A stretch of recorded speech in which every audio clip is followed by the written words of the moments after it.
close your eyes, if you wish, and let the world around you soften. Tonight, we're embarking on a journey across the sunlit waves and shadowed corridors of ancient Rome, where the creak of oars and the whispers of power paint a world both grand and grueling. This is a story of galley rowers, a cunning empress, cryptic oracles, and senators cloaked in ambition. Let the rhythm of their lives, steady as the tide, guide you gently, like the lapping of waves against a ship's hull, toward a place of calm and rest. We begin below the deck of a Roman galley, where the air is thick with sweat and salt, and the life of a rower is a relentless test of endurance. Imagine yourself in the belly of a Roman trireme, a warship slicing through the Mediterranean in the 1st century BC. The air is heavy, thick with the scent of damp wood, sweat, and the faint tang of seawater seeping through the hull. You are a rower, one of dozens chained to a bench, your hands gripping a heavy oak oar. The deck above creaks with the steps of sailors, and the drumbeat of the overseer sets the pace, a relentless rhythm that drives your every stroke. Life on a galley is a constant struggle, a test of body and will, where survival is measured in hours, not days. Your day begins in darkness, the hold lit only by slivers of light through or ports.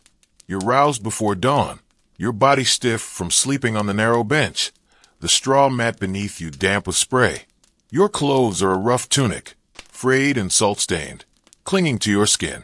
Food is sparse, a hunk of hard bread, a sip of sour wine, perhaps a handful of olives, eaten quickly between shifts. The air is stifling, the heat of bodies pressed close making every breath a labor. Vermin scuttle in the shadows, their bites a constant irritation, the itch blending with the sting of salt sores on your wrists. Rowing is the heart of your existence. You pull the oar in time with the drum, your shoulders burning, your hands blistered from the splintered wood. The galley moves fast, up to 7 knots in battle, demanding relentless effort. Each stroke is a strain, the chain at your ankle rattling, a reminder of your status. Slave, prisoner, or debtor, bound to the oar by Rome's unyielding laws. The overseer paces above, his whip a threat, though he uses it sparingly. Exhausted rowers are useless. His shouts blend with the creak of the ship, the slap of waves, and the groans of your benchmates, their faces etched with fatigue. The sea offers no mercy. In calm waters, the heat is oppressive, sweat mixing with salt spray that chafes your skin. Storms are worse. Waves crash over the deck, soaking you, the ship pitching until seasickness knots your stomach.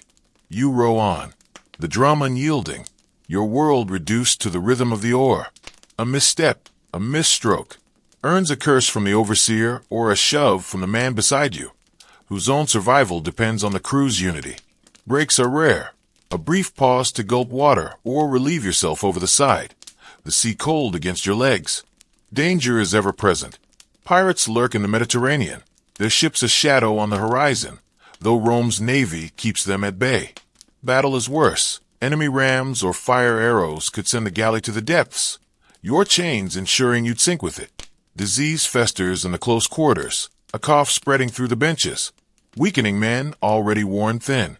Hunger gnaws when supplies dwindle, and exhaustion claims lives, some rowers slumping at their oars, their strength spent, their absence barely noted as the ship sails on. Yet there are fleeting moments of reprieve. At night, when the galley anchors, the drum falls silent, and you rest, the lapping waves a faint lullaby. You might share a story with a benchmate. Your voice is low, the air heavy with the scent of tar and salt. You dream of freedom, though it's a distant hope. Some rowers earn release, but most serve until their bodies fail. The galley is your world, its rhythm your pulse, each stroke a testament to endurance in Rome's relentless machine. Life on a Roman galley is a grueling ordeal, its hardships woven into the empire's naval might. The sea carries Rome's power, but it is your hands, blistered and chained, that drive it forward, a silent force beneath the waves. Let the creaking oars and stifling hold of the Roman galley fade gently now, and imagine yourself stepping into the marble halls of imperial Rome, where the air carries the scent of myrrh and polished stone. It is the 1st century CE, and Agrippina the Younger, a woman of fierce ambition and cunning, navigates the treacherous currents of power. Her life, woven with influence and tragedy, shaped emperors and ended in shadow. Settle into the rhythm of her story, like the soft rustle of a silk stola, and let it guide you toward calm. Picture Agrippina in 15 CE, born into Rome's Julio-Claudian dynasty, daughter of Germanicus, a beloved general, and Agrippina the Elder, a woman of unyielding will.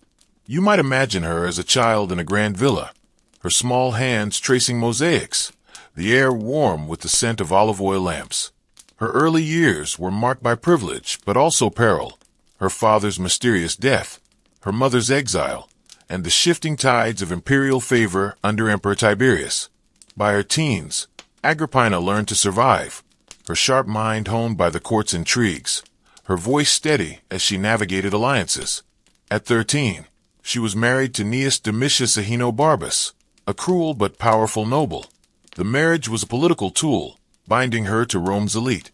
You can envision her in a formal atrium, her stola draped elegantly, her face composed despite her husband's temper. In 37 CE, she bore a son, Nero, her only child, whose future she would shape with relentless care. Widowed by 40 CE, Agrippina's ambition grew. She was a descendant of Augustus, her blood a claim to power in a city where lineage was everything. Her rise came under her uncle, Emperor Claudius. In 49 CE, she married him, a bold move that made her empress. You might picture her in the imperial palace, her jewelry glinting in torchlight, her words carefully chosen as she influenced Claudius's decisions. She secured Nero's adoption as his heir, sidelining Claudius's own son, Britannicus. Her methods were subtle but ruthless: patronage, bribes, whispered alliances. The air in her chambers was heavy with the scent of ink and wax as she penned letters, her network of spies and loyalists weaving a web of control. As empress, Agrippina was a force. She sat in on Senate meetings, a rare act for a woman, her presence a quiet challenge to tradition. She commissioned statues of herself, her image carved in marble, her gaze commanding. Yet her power drew enemies, courtiers, senators. Even Claudius's advisors resented her influence. In 54 CE, Claudius died, likely poisoned, though the truth remained shadowed. Some whispered Agrippina's hand, but no proof emerged. You can imagine her at his funeral, her face veiled, the air thick with incense, her mind already turning to Nero's reign. When Nero became emperor at 16, Agrippina was at her peak, guiding him as regent. You might envision her in the palace, her voice low as she advised on laws or appointments, the scent of roses from the gardens drifting through. But Nero, volatile and eager for independence, chafed under her control. Their bond frayed, public slights, rumors of her meddling. By 59 CE, Nero turned against her, ordering her death. You can picture the moment: a quiet villa by the sea, Agrippina's boat sabotaged, yet she swam to shore defiant. Her end came soon after, at the hands of Nero's men, her life fading in a darkened room, the air still with the weight of betrayal. Agrippina's fall was as dramatic as her rise. She shaped an empire, bending emperors to her will, but could not outrun her son's ambition. Her story is one of cunning and loss, a testament to the precarious power of Rome's women. As you linger in her world, imagine the glow of lamps, the rustle of her stola, and the quiet strength of a woman who walked the edge of power. Let the marble halls of Agrippina's Rome fade gently now, and imagine yourself in a shadowed temple on the Palatine Hill, where the air is thick with the scent of burning laurel and ancient secrets. It is the 1st century BCE, and the Sibylline books, Rome's mysterious oracles, hold sway over the city's fate. These cryptic texts, guarded by priests and consulted in times of crisis, are woven with prophecy and enigma. Settle into the rhythm of their story, like the soft crackle of a sacred fire, and let their mystery guide you toward calm. Picture the Temple of Jupiter, its marble steps gleaming under the sun, the air heavy with the scent of incense and wax from votive candles. The Sibylline books, said to be written by the Cumean Sibyl, a prophetess of divine insight, are kept in a stone vault, their parchment pages brittle with age. You might imagine standing before the temple, your sandals brushing the cool stone, as priests in white robes pass, their faces solemn, their hands bearing offerings to the gods. The books are not mere texts. They are Rome's link to the divine, consulted when plagues, defeats, or omens threaten the state. The story of the books begins centuries earlier, in the days of King Tarquin the Proud, around 500 BC. Legend tells of the Sibyl, an aged woman, offering 9 books of prophecy to the king. When he refused her price, she burned 3 and offered the remaining 6 at the same cost. Again, he refused. She burned 3 more, demanding the original price for the final 3. Tarquin, awed or unnerved, paid a fortune, hundreds of talents in gold, a sum that could equip a fleet. You can envision the transaction, the air tense with the scent of charred parchment, the Sibyl's eyes unyielding as she hands over the books. These texts, written in Greek hexameter, were riddles, verses of prophecy, rituals, and warnings, their meaning obscure even to the priests who guarded them. A special college, the Quindecim Viris Sacris Faciendis, tended the books, their members chosen from Rome's elite. You might picture them in a dim chamber, their togas rustling as they unroll a scroll, the air heavy with dust and the weight of divine words. They read only under Senate orders, seeking guidance for crises, a comet in the sky, a plague sweeping the city, a defeat in distant lands. The books prescribed rituals, sacrifices, processions, or new temples to appease the gods. The book's history is one of loss and mystery. In 83 BCE, a fire consumed the temple of Jupiter, reducing the original books to ash. Rome mourned, the air thick with the scent of charred wood and despair. Envoys were sent across the Mediterranean, collecting oracles from Greece and Asia Minor to recreate the texts, a task as costly as Tarquin's purchase. The new books, stored in the rebuilt temple, were treated with reverence but suspicion. Were they as potent as the originals? You can imagine priests debating in low tones, their candles flickering, as they weighed the authenticity of each verse. Their use was frequent but guarded. When Hannibal's victories shook Rome, the books were consulted, prescribing human sacrifices, rare and grim acts, quickly replaced with animal offerings. During Augustus's reign, the books were moved to the Temple of Apollo, their vault sealed tighter, their secrets kept from all but the chosen. Some whispered of a curse. Those who misused the books faced divine wrath. A senator struck by illness, a general defeated after ignoring a ritual. You might envision a priest pausing before the vault, his hand trembling, the air cool with the weight of unseen forces. The book's contents remain a puzzle. Fragments, recorded centuries later, speak of gods, disasters, and Rome's destiny, but their full text is lost. Were they divine, or clever forgeries by priests to sway the Senate? Scholars still ponder, their debates echoing the murmurs of those ancient priests. The book's influence waned with Rome's Christian rise, their last use fading into shadow by the 4th century CE. As you linger in their mystery, imagine the glow of temple fires, the rustle of sacred scrolls, and the quiet enigma of words that shaped an empire's fate. Let the shadowed temple and its cryptic oracles fade gently now, and imagine yourself stepping into a grand villa on Rome's Palatine Hill, where the air is rich with the scent of olive oil and blooming jasmine. It is the 1st century CE, and you are a Roman senator, a man of wealth and influence. Your life a delicate balance of public duty, private leisure, and hidden ambition. Your world, lit by the labor of galley rowers and shaped by women like Agrippina, is one of marble halls and whispered plots. Settle into the rhythm of your days, like the soft clink of a wine goblet on a mosaic table, and let it guide you toward rest. Picture your villa at dawn, its atrium open to the sky, the air cool with the scent of dew on terracotta tiles. You rise from a cushioned bed, its linen sheets soft against your skin, and don a toga, its woolen folds heavy but pristine, draped by a slave with practiced hands. Breakfast is laid out in a dining room, the table offering fresh bread, figs, and watered wine, the scent of honey lingering.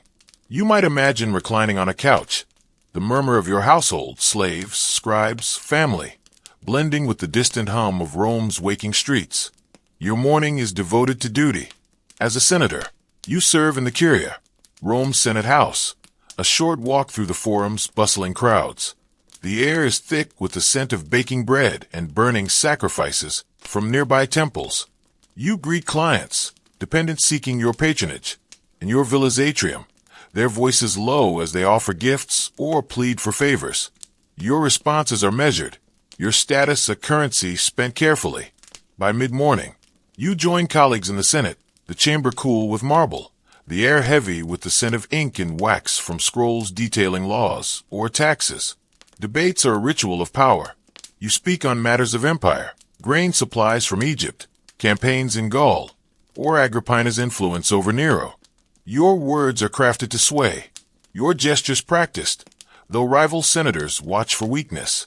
Intrigue simmers, alliances shift, bribes change hands, and a misstep could mean exile or worse.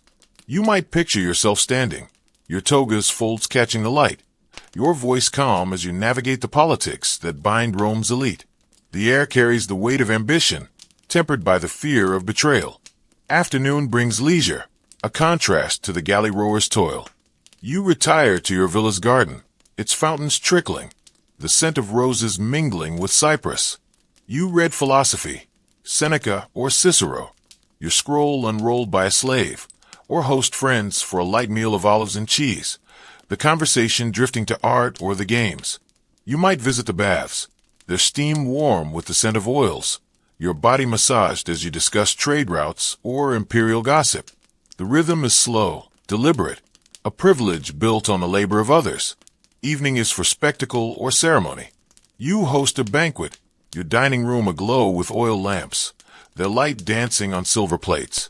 Guests, senators, generals, or priests, recline on couches, savoring dormice in honey or peacock, the air rich with spices and wine. Musicians play soft lyres, their notes blending with murmured flattery or veiled barbs. Or you attend a religious rite, offering prayers at a temple, the air heavy with incense as you honor Jupiter, your role as priest reinforcing your status. You might envision the ceremony, your toga immaculate, the crowd hushed as you pour wine onto an altar. Yet your life is not without strain. The empire's unrest, rebellions, famines, or Nero's whims threatens your position. Disease stalks Rome, a fever claiming a child or ally. The city's crowded streets a breeding ground. Rivals plot, their whispers as dangerous as a blade.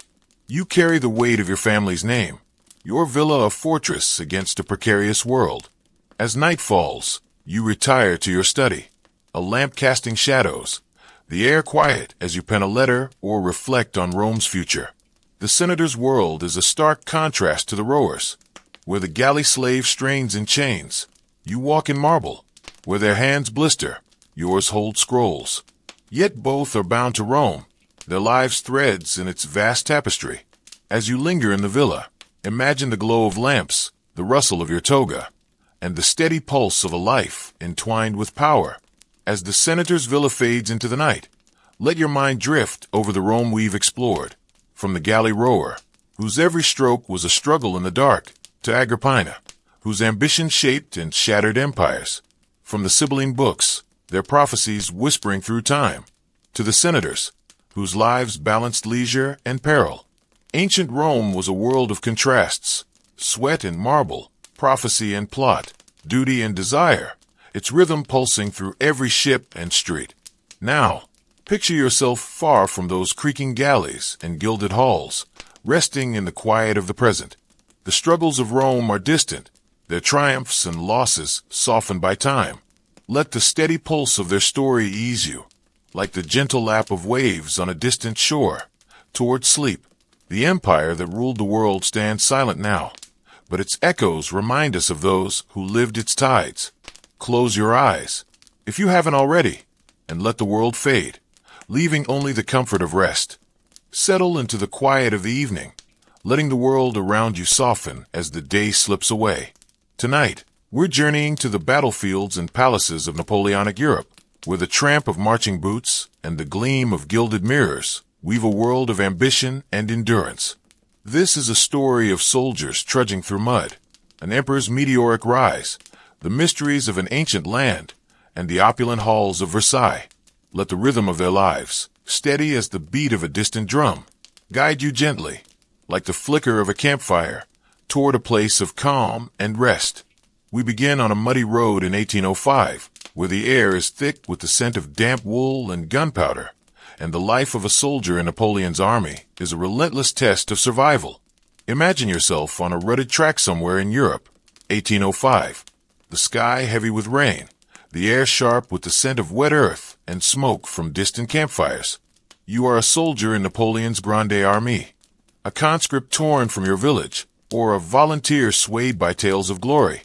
Your uniform is coarse wool, frayed at the cuffs, its blue or green fabric sodden and heavy. Your musket, slung over your shoulder, digs into your back, and your boots, worn thin, squelch in the mud. Life as a soldier is a constant struggle, a grueling march through cold, hunger, and the shadow of death. Your day begins at dawn, roused by a bugle's call in a cramped camp, the ground damp beneath a thin blanket. Breakfast is meager, hard biscuit, perhaps a vaccinated against diseases, a common affliction in crowded camps. You share a bowl of thin soup or porridge, the steam faint in the chilly air.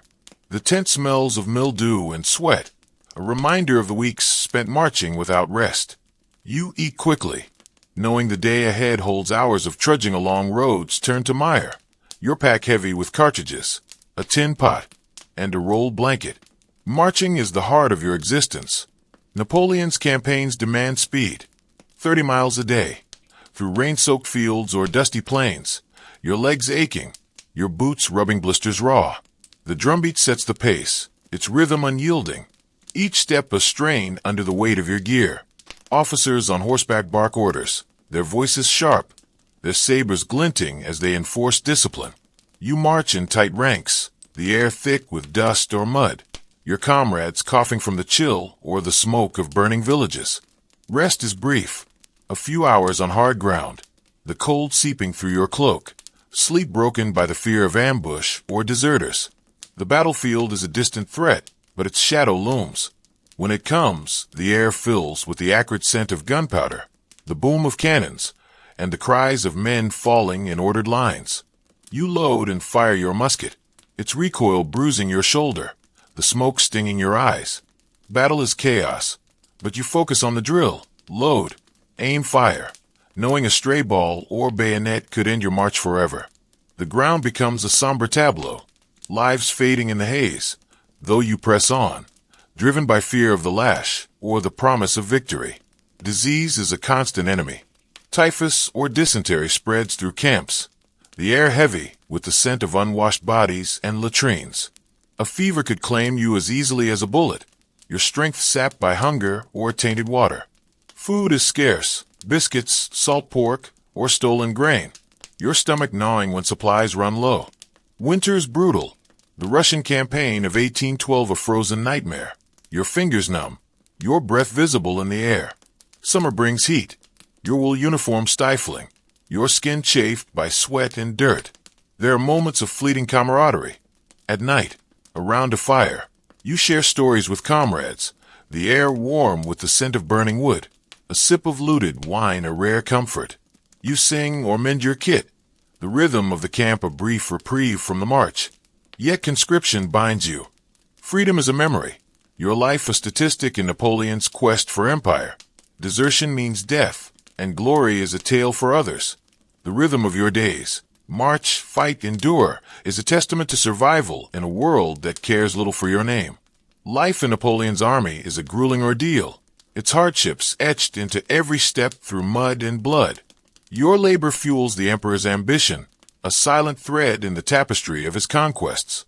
Let the muddy roads and weary marches of the Grande Armée fade gently now, and imagine yourself in a grand Parisian study, where the air carries the scent of polished wood and candle wax. It is the early 19th century, and Napoleon Bonaparte, a man of relentless ambition, reshapes Europe with his vision and will. His life, a saga of brilliance, conquest, and exile, is a testament to the heights and depths of power. Settle into the rhythm of his story, like the soft scratch of a quill on parchment, and let it guide you toward calm. Picture Napoleon in 1769, born on the island of Corsica, a boy of modest noble stock, his accent foreign in the French courts. You might imagine him as a youth in a military school, his frame slight, but his eyes sharp, studying artillery in a dorm where the air smells of ink and damp wool. His mind, quick and disciplined, absorbs tactics and history, his ambition stirring early.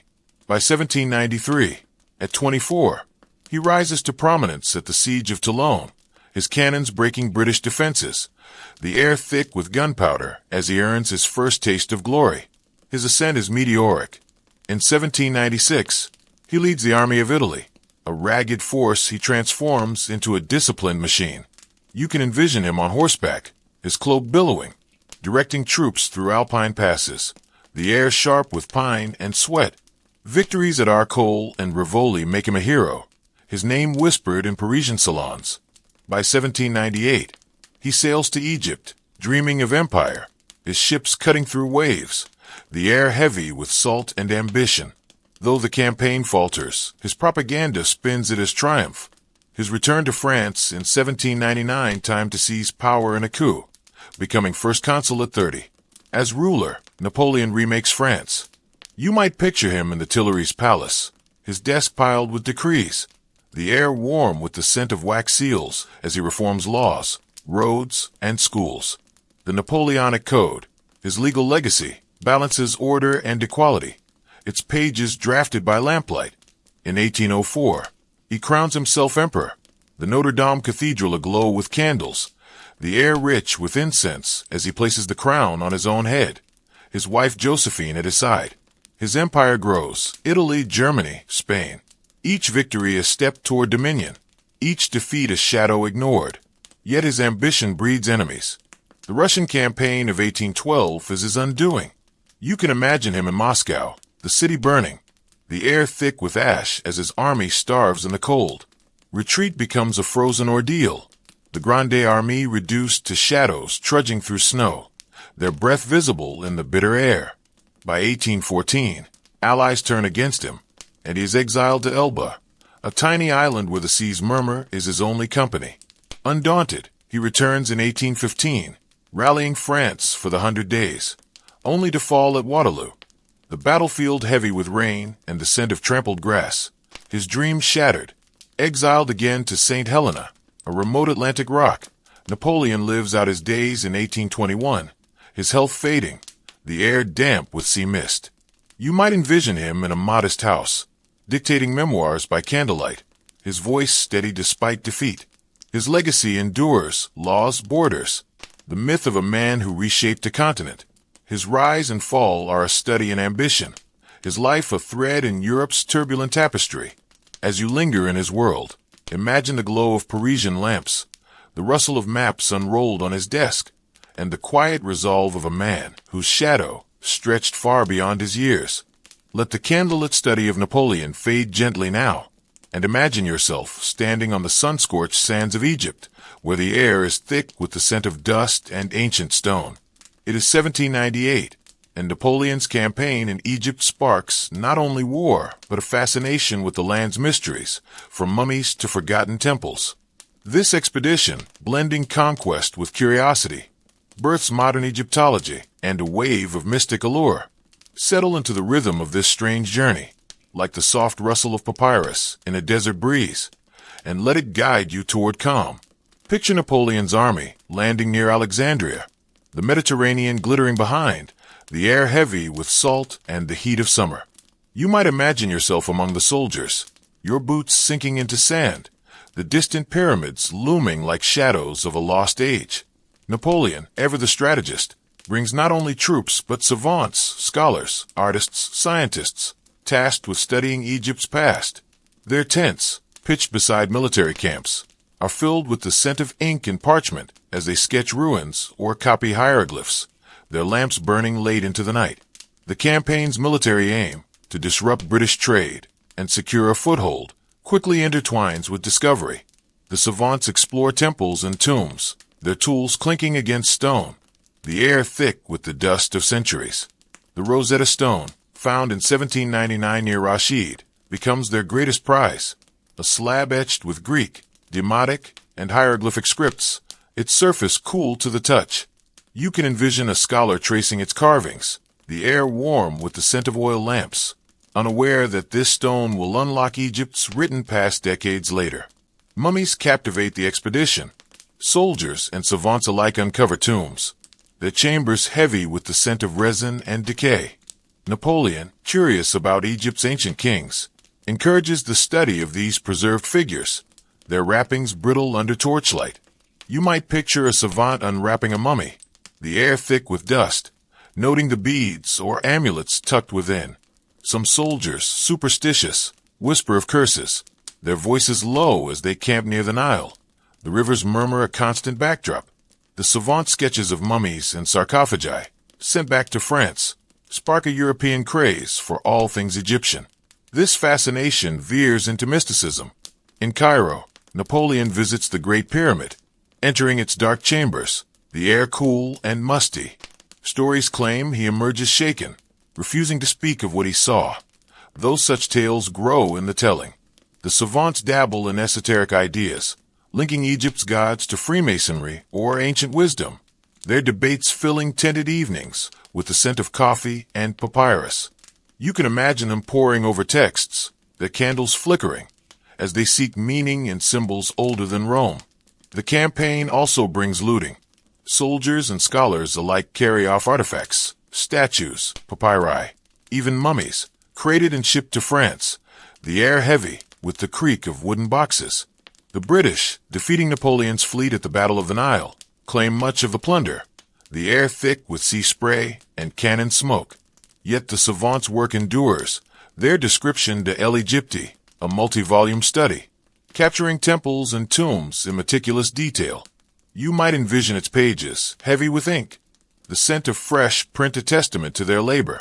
The Egyptian campaign, though a military failure, reshapes Europe's view of the ancient world. Museums fill with artifacts, salons buzz with tales of pharaohs, and Egyptology takes root, its seed sown in the desert's heat. The air of mystery lingers, mummies, curses, and lost scripts fueling imaginations long after Napoleon's defeat. As you linger in this world, imagine the glow of a savant's lamp, the rustle of ancient linen, and the quiet wonder of a land that captivated an emperor. Let the sun-scorched sands of Egypt fade gently now, and imagine yourself stepping into the golden halls of Versailles, where the air is rich with the scent of beeswax and blooming roses. It is 1800, and the palace, once the heart of French monarchy, now echoes with the ambitions of Napoleon's new regime. Life here is a blend of grandeur and quiet tension, a world of gilded mirrors and intricate rituals far removed from the soldier's muddy march. Settle into the rhythm of this opulent life, like the soft chime of a crystal chandelier, and let it guide you toward rest. Picture Versailles, its sprawling gardens manicured, its fountains glistening under the sun. You are a courtier or official in Napoleon's circle, your presence tied to the palace's revival as a seat of power. Your chambers, though less lavish than in Louis XIV's day, are elegant. Silk drapes frame tall windows, the air warm with the scent of polished wood and lavender sachets. You dress in fine wool or velvet, your coat tailored, your boots gleaming, as you prepare for a day of ceremony and subtle intrigue. Breakfast is delicate, croissants, fruit preserves, coffee, served on porcelain in a quiet salon, the air soft with the murmur of servants. Your morning begins with duty. Napoleon, as first consul, uses Versailles for state functions, and you attend meetings or receptions in the Hall of Mirrors, its chandelier sparkling, the air heavy with the scent of wax and perfume. You might imagine standing among diplomats, your voice low as you discuss trade or alliances, the mirrors reflecting endless rows of candles. The palace is no longer the royal court of old. Revolution stripped its monarchy, but Napoleon's presence fills it with new purpose, his reforms debated in rooms once reserved for kings. Your role, whether scribe or advisor, demands careful words, the air thick with the weight of ambition. Afternoon brings leisure, a contrast to the soldier's grueling march. You stroll the gardens, their gravel paths crunching underfoot, the air fragrant with roses and clipped boxwood. You might read in a quiet alcove, the scent of leather-bound books mingling with a breeze, or join a salon where music plays, a harpsichord's notes drifting through open windows. Conversation turns to art, Egypt's wonders, or Napoleon's latest decrees, though you guard your thoughts, aware of spies or rivals. The palace's grandeur is a facade. Beneath the guilt lies boredom. The endless rituals a mask for political games. Evening is for spectacle. A banquet in the Grand Trianon fills the air with the scent of roasted pheasant, truffles, and fine wine, served on silver by liveried footmen. You recline at a table lit by candelabras, the light dancing on gilded walls, as Napoleon or his aides hold court, their voices measured but commanding. Music follows, perhaps a string quartet, the air warm with the scent of beeswax and jasmine from the gardens. Or you attend a ball, the parquet floor gleaming, your steps slow in a minuet, the rustle of silk gowns blending with whispered plots. Yet Versailles carries shadows. The Revolution's scars linger, empty rooms, faded tapestries, the air heavy with the memory of guillotines. Napoleon's regime is unstable, plots brewing among royalists or Jacobins, and you sense the tension, your smile fixed as you navigate alliances. Disease, though less rampant than in army camps, stalks the palace, a servant's cough a quiet threat. The vast halls, once bustling, feel hollow, their silence a reminder of a monarchy lost and a new order still forming. The courtier's life at Versailles is a world apart from the soldiers. Where the conscript trudges through mud, you walk polished floors. Where their hands blister, yours hold quills or wine glasses. Yet both are bound to Napoleon's vision, their lives threads in France's turbulent tapestry. As night falls, you retire to your chamber, a single candle casting a soft glow, the air quiet as you reflect on a day of grandeur and guarded words. As the golden halls of Versailles dim into the night, let your mind drift over the Napoleonic world we've explored. From the soldier, whose every march was a struggle through mud and fear, to Napoleon, whose ambition reshaped a continent only to fall to exile. From the mystic allure of Egypt's mummies, sparking wonder in a war-torn land, to the courtiers of Versailles, balancing ceremony with intrigue. The Napoleonic era was a time of contrasts, grime and glory, discovery and destruction, ambition and loss, its rhythm pulsing through every battlefield and palace. Now, imagine yourself far from those muddy roads and gilded mirrors, resting in the quiet of the present. The struggles of Napoleon's world are distant, their triumphs and sorrows softened by time. Let the steady pulse of their story ease you, like the gentle flicker of a candle fading to embers, toward sleep. The empire that shook Europe stands silent now, but its echoes remind us of those who lived its tides. Close your eyes, if you haven't already, and let the world fade, leaving only the comfort of rest. Close your eyes, if you wish, and let the world around you soften as the evening settles. Tonight, we're stepping into the bustling, shadowed streets of Byzantium, where the gleam of golden mosaics meets the clamor of crowded tenements. This is a journey through the lives of the urban poor, an empress's rise, the secrets beneath a great cathedral, and the opulent yet tense world of the imperial court. Let the rhythm of their lives, steady as the chant of a distant choir, guide you gently, like the flicker of a lantern in a narrow alley, toward a place of calm and rest.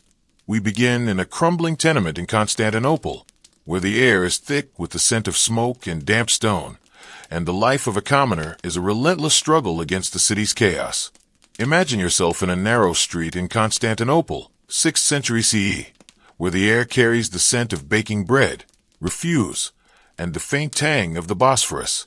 You are a tenant in a multi-story tenement, or insula, a rickety building of wood and brick that leans slightly, its walls stained with soot.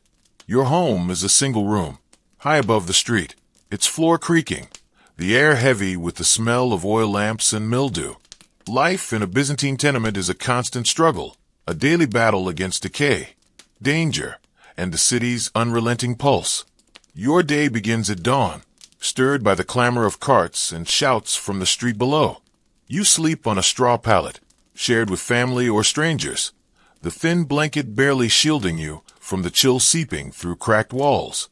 Your clothes are simple, a patched tunic, rough against your skin, and breakfast is modest, barley porridge or a crust of bread, eaten by the dim glow of a lamp, the air thick with the scent of stale grain. The tenement hums with life, neighbors arguing, children crying, the creak of stairs underfoot. Your work is grueling. If you're a laborer, you haul goods at the docks, your shoulders aching under sacks of grain, the air sharp with salt and fish. If a craftsman, you toil in a cramped shop, shaping leather or pottery, the scent of dye or clay clinging to your hands. Women spin wool or sell produce in markets, their voices blending with the city's din, the air heavy with spices and sweat. The streets are a maze, crowded with vendors, monks, and soldiers, their boots splashing through puddles from poor drainage, the ground slick with refuse. Danger is ever present. Tenements, built tall to house Constantinople's swelling population, are fire traps. Wooden beams catch easily, the air thick with smoke when flames erupt, a frequent calamity that leaves neighborhoods in ash. You might hear the distant cry of fire, your heart quickening as you grab what little you own. Collapsing buildings are another risk, their shoddy construction crumbling under earthquakes, a tremor sending dust from your ceiling. Disease festers in the crowded rooms, a cough or fever spreading swiftly, the air stale with the scent of unwashed bodies. The city's theological riots add to the chaos. Constantinople is a crucible of faith, its people divided over Christ's nature, Chalcedonian or Monophysite.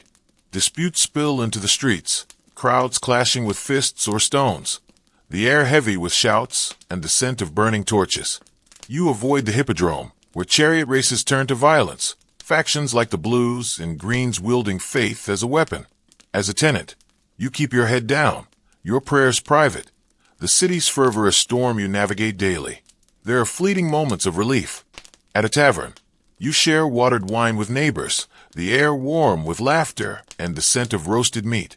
Festivals bring music and processions, the streets alive with incense and the chant of priests.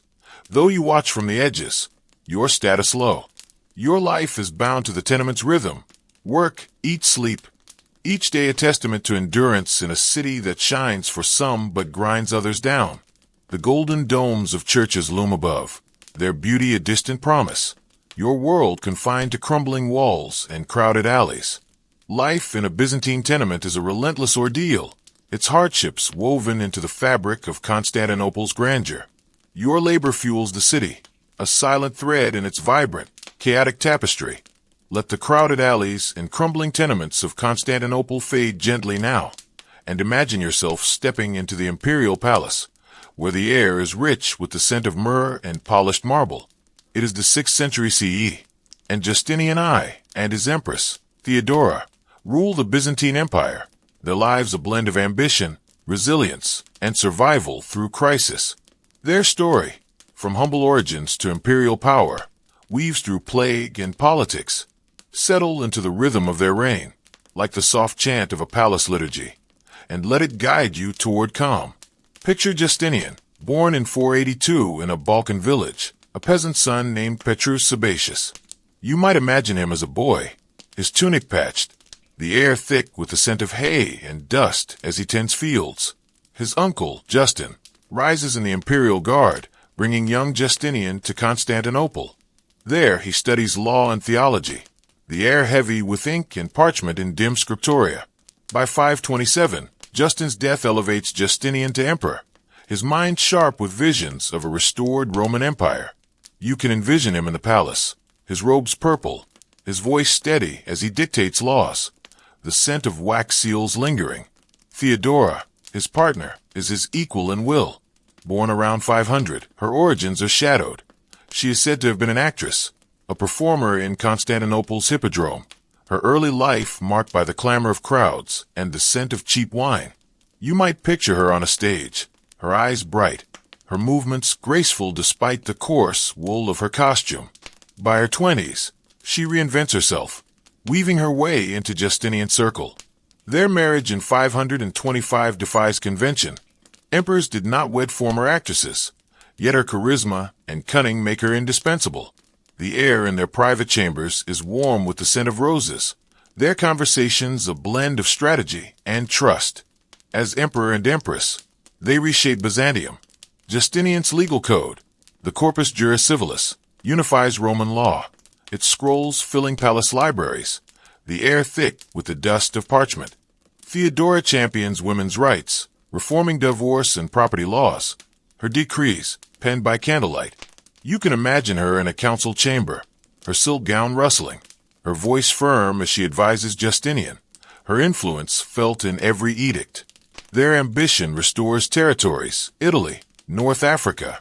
Through costly wars, the air of their court heavy with maps and the scent of ink. The Nika riots of 532 test their reign. Chariot factions, blues and greens, turn the hippodrome into chaos. The air thick with smoke and shouts as rioters demand Justinian's fall. Theodora, unyielding, urges him to stay. Her words steady in a palace under siege. You might envision her standing tall, the air tense with the scent of burning torches, as she rallies generals to crush the revolt, saving the throne. The city quiets, but the cost is heavy. Thousands fall, the streets a somber tableau, though the palace remains a beacon of power.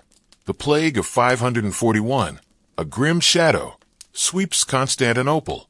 Disease ravages the city, the air heavy with the scent of herbs burned to ward off sickness. Justinian falls ill but recovers, while Theodora governs, her resolve unbroken as she organizes relief. You can picture her in a darkened hall, her face lit by lamplight, her orders calm despite the city's despair. Their reign endures, but Theodora's death in 548, likely from illness, leaves Justinian bereft. He rules until 565, his later years quieter, the air of his chambers thick with the scent of incense as he mourns. Justinian and Theodora's story is one of power and survival, their partnership a thread in Byzantium's golden tapestry. From village and stage to throne, they faced riots and plague with unyielding will.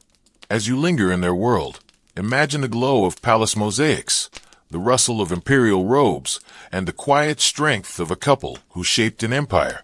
Let the imperial palace and its golden mosaics fade gently now, and imagine yourself standing before the vast dome of Hagia Sophia, where the air carries the scent of incense and ancient stone.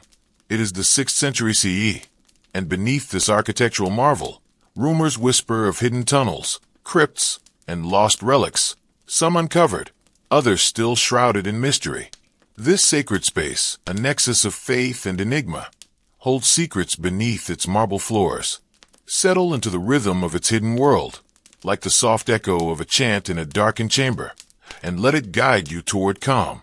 Picture Hagia Sophia, its dome soaring above Constantinople, its interior aglow with candlelight reflecting off golden mosaics.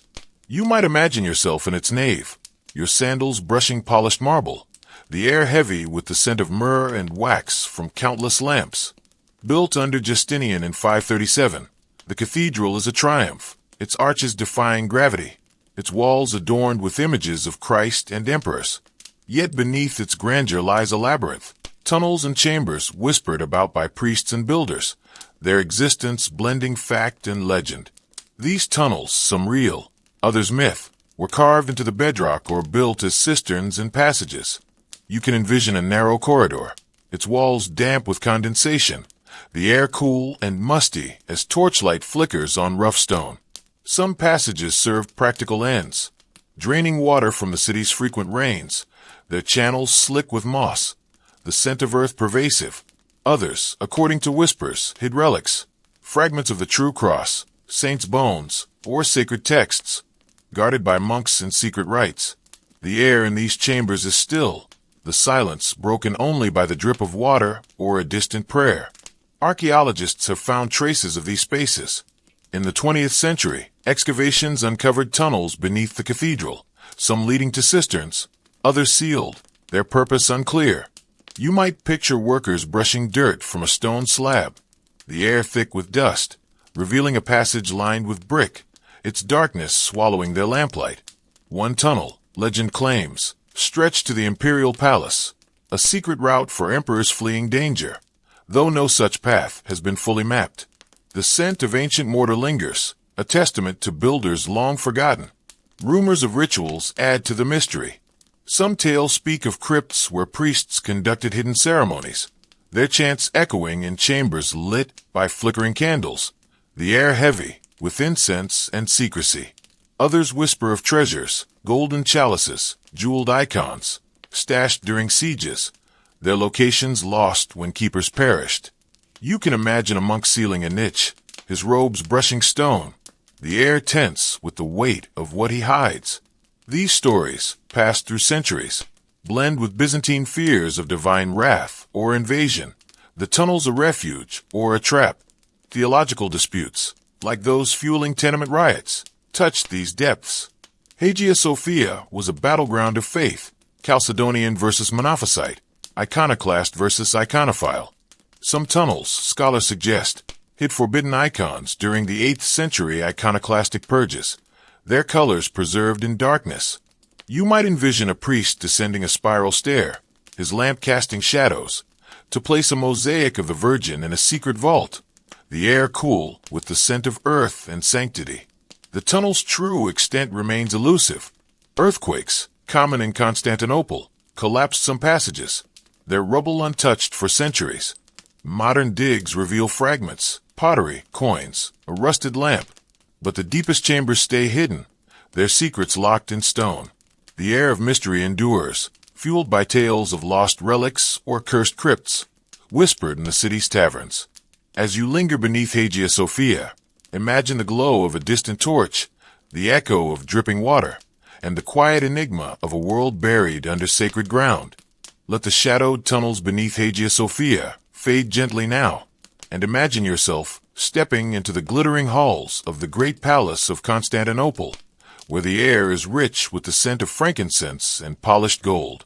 It is the 6th century CE, and you are a courtier in the imperial court, a world of silks, eunuchs, and intricate etiquette far removed from the squalor of the tenements. Life here is a delicate dance of power and paranoia, woven with ceremony and ambition. Settle into the rhythm of this opulent world, like the soft chime of a golden bell, and let it guide you toward rest.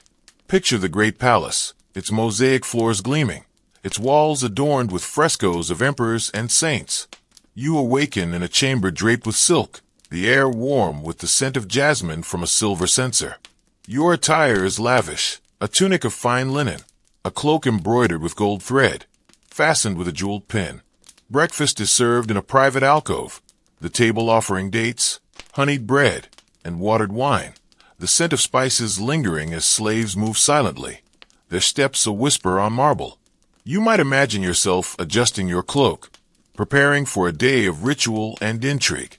Your morning is consumed by ceremony. The court revolves around the emperor, Justinian, perhaps, and his presence demands precision. You attend the sacred palace's throne room, where golden chandeliers cast light on courtiers in layered robes, the air heavy with incense and the rustle of silk.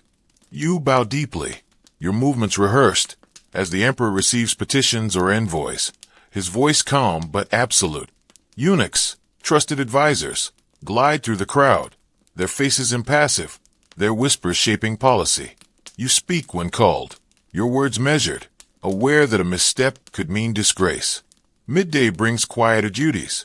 You might join a council in a chamber lined with porphyry, the air cool despite the city's heat, discussing taxes, wars, or theological disputes that spark riots in the streets. Your quill scratches parchment, the scent of ink mingling with wax as you draft letters or record decrees. Or you oversee palace affairs, banquets, repairs, the emperor's wardrobe, your role a thread in the empire's vast bureaucracy.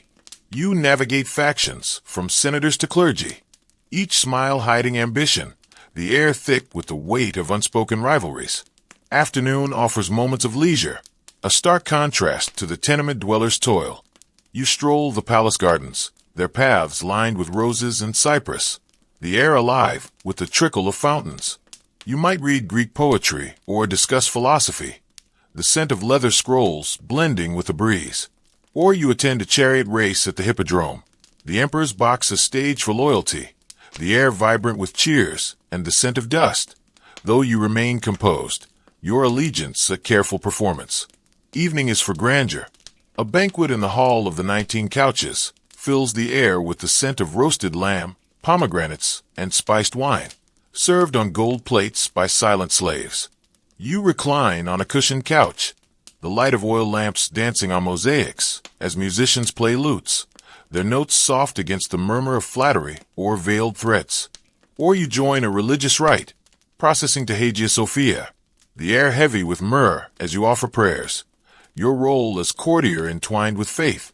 You might envision the ceremony, your cloak brushing marble, the emperor's presence a reminder of divine and earthly power. Yet paranoia shadows the splendor. The court is a labyrinth of plots. Rivals bribe eunuchs, generals scheme, and theological disputes, like those over icons, breed betrayal. A whispered rumor could end your career, exile, or worse, a constant threat. Disease, slipping through palace walls, claims courtiers as easily as tenement dwellers. A fever's chill, a quiet menace. The air carries the weight of vigilance. Your every gesture watched, your loyalty tested. The courtier's life is a world apart from the tenements.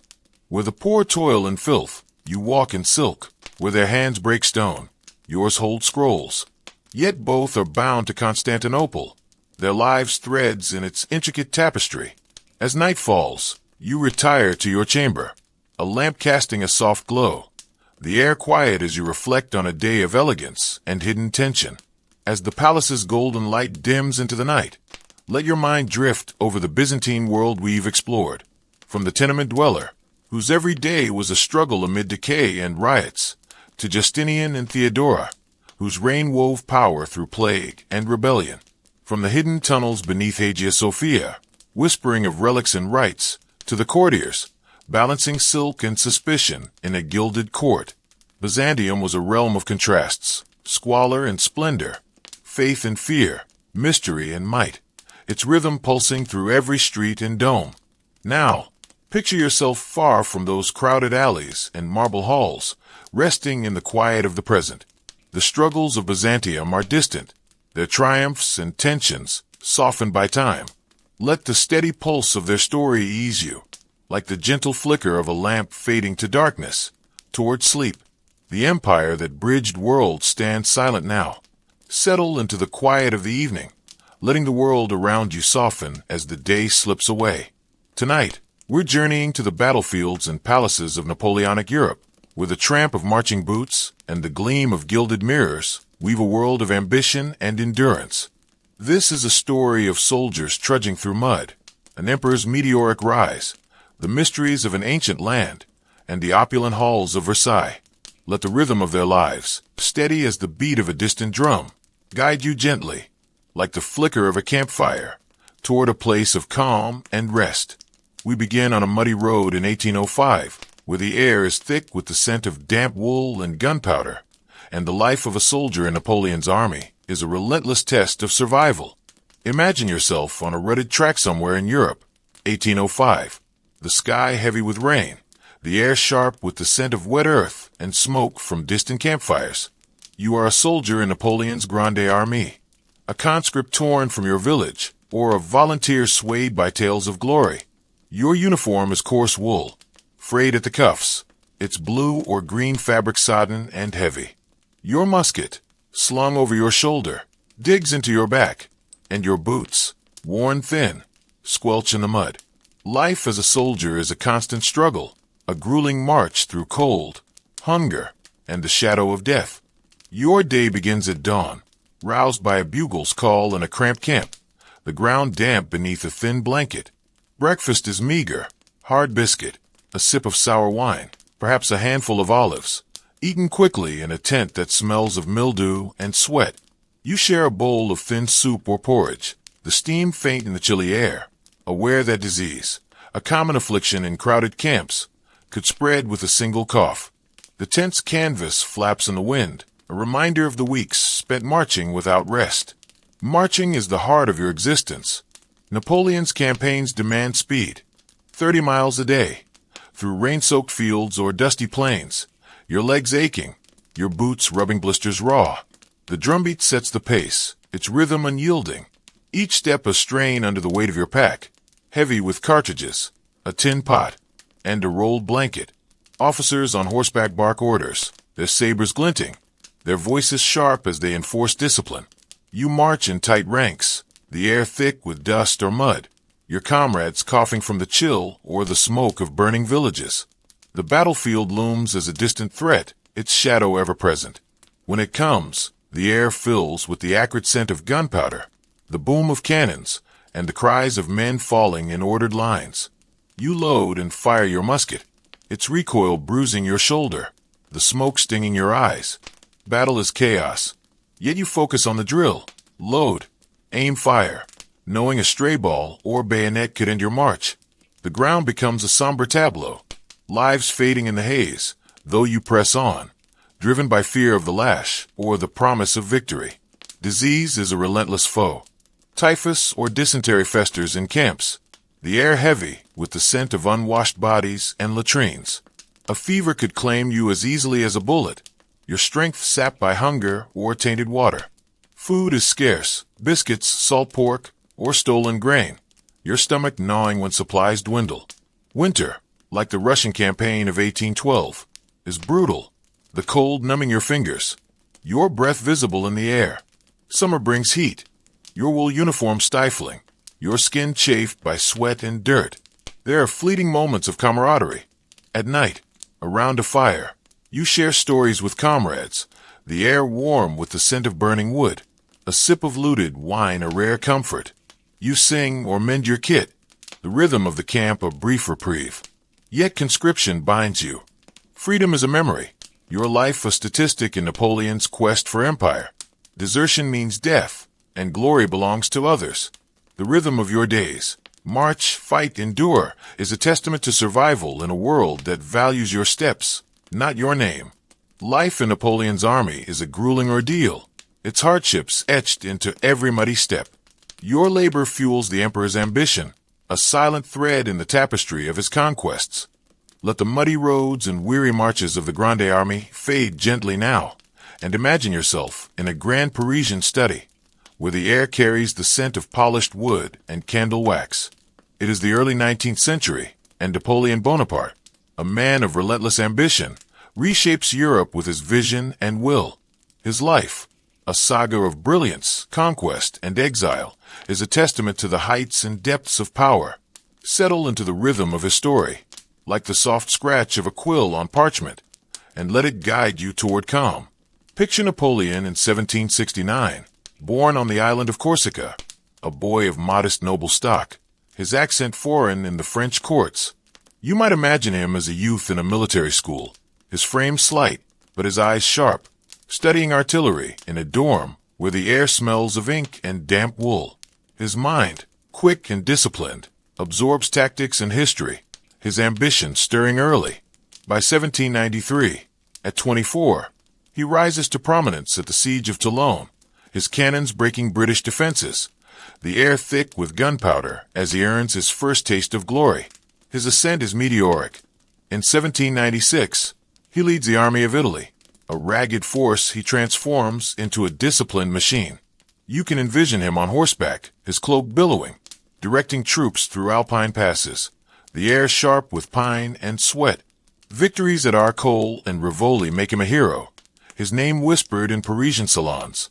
By 1798, he sails to Egypt, dreaming of empire, his ships cutting through waves, the air heavy with salt and ambition.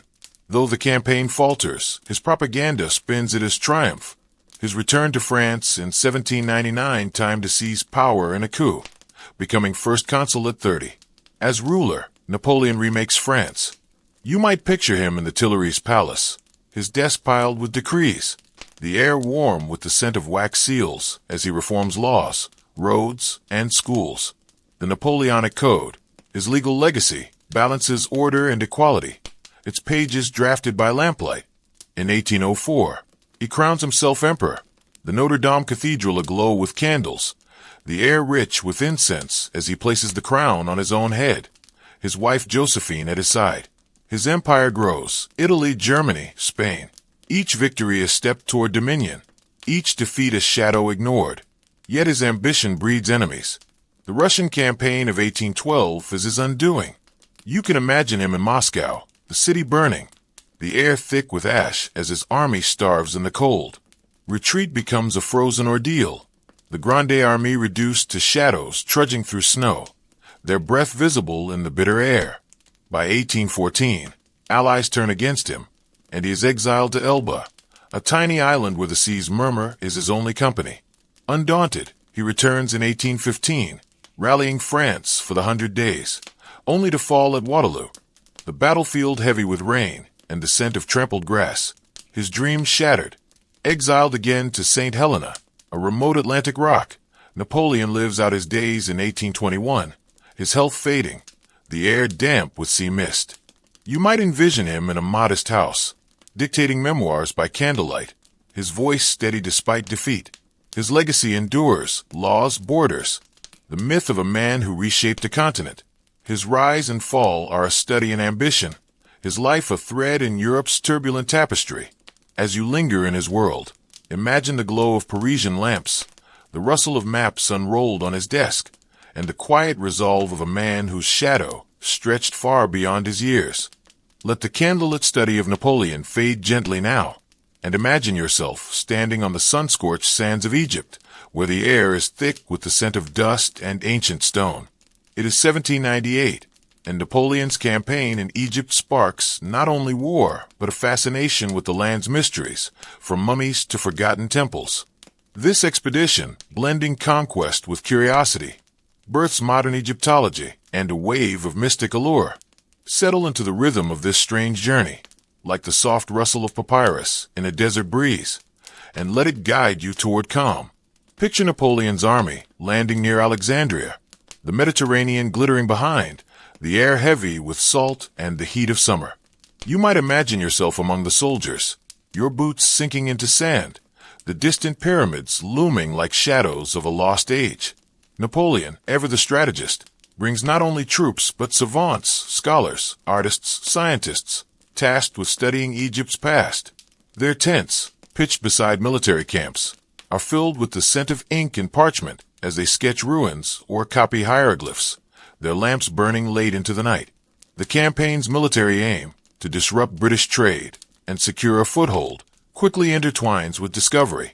The savants explore temples and tombs, their tools clinking against stone, the air thick with the dust of centuries. The Rosetta Stone, found in 1799 near Rashid, becomes their greatest prize, a slab etched with Greek, Demotic, and hieroglyphic scripts, its surface cool to the touch. You can envision a scholar tracing its carvings, the air warm with the scent of oil lamps, unaware that this stone will unlock Egypt's written past decades later. Mummies captivate the expedition. Soldiers and savants alike uncover tombs, their chambers heavy with the scent of resin and decay. Napoleon, curious about Egypt's ancient kings, encourages the study of these preserved figures, their wrappings brittle under torchlight. You might picture a savant unwrapping a mummy, the air thick with dust, noting the beads or amulets tucked within. Some soldiers, superstitious, whisper of curses, their voices low as they camp near the Nile. The rivers murmur a constant backdrop. The savant sketches of mummies and sarcophagi, sent back to France, spark a European craze for all things Egyptian. This fascination veers into mysticism. In Cairo, Napoleon visits the Great Pyramid, entering its dark chambers, the air cool and musty. Stories claim he emerges shaken, refusing to speak of what he saw, though such tales grow in the telling. The savants dabble in esoteric ideas, linking Egypt's gods to Freemasonry or ancient wisdom, their debates filling tinted evenings with the scent of coffee and papyrus. You can imagine them poring over texts, their candles flickering, as they seek meaning in symbols older than Rome. The campaign also brings looting. Soldiers and scholars alike carry off artifacts, statues, papyri, even mummies, crated and shipped to France, the air heavy with the creak of wooden boxes.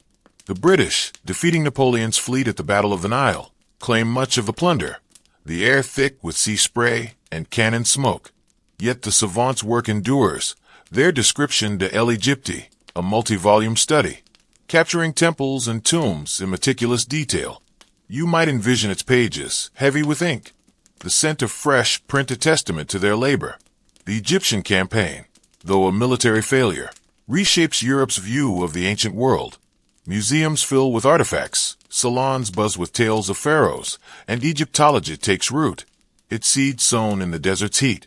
The air of mystery lingers, mummies, curses, and lost scripts fueling imaginations long after Napoleon's defeat.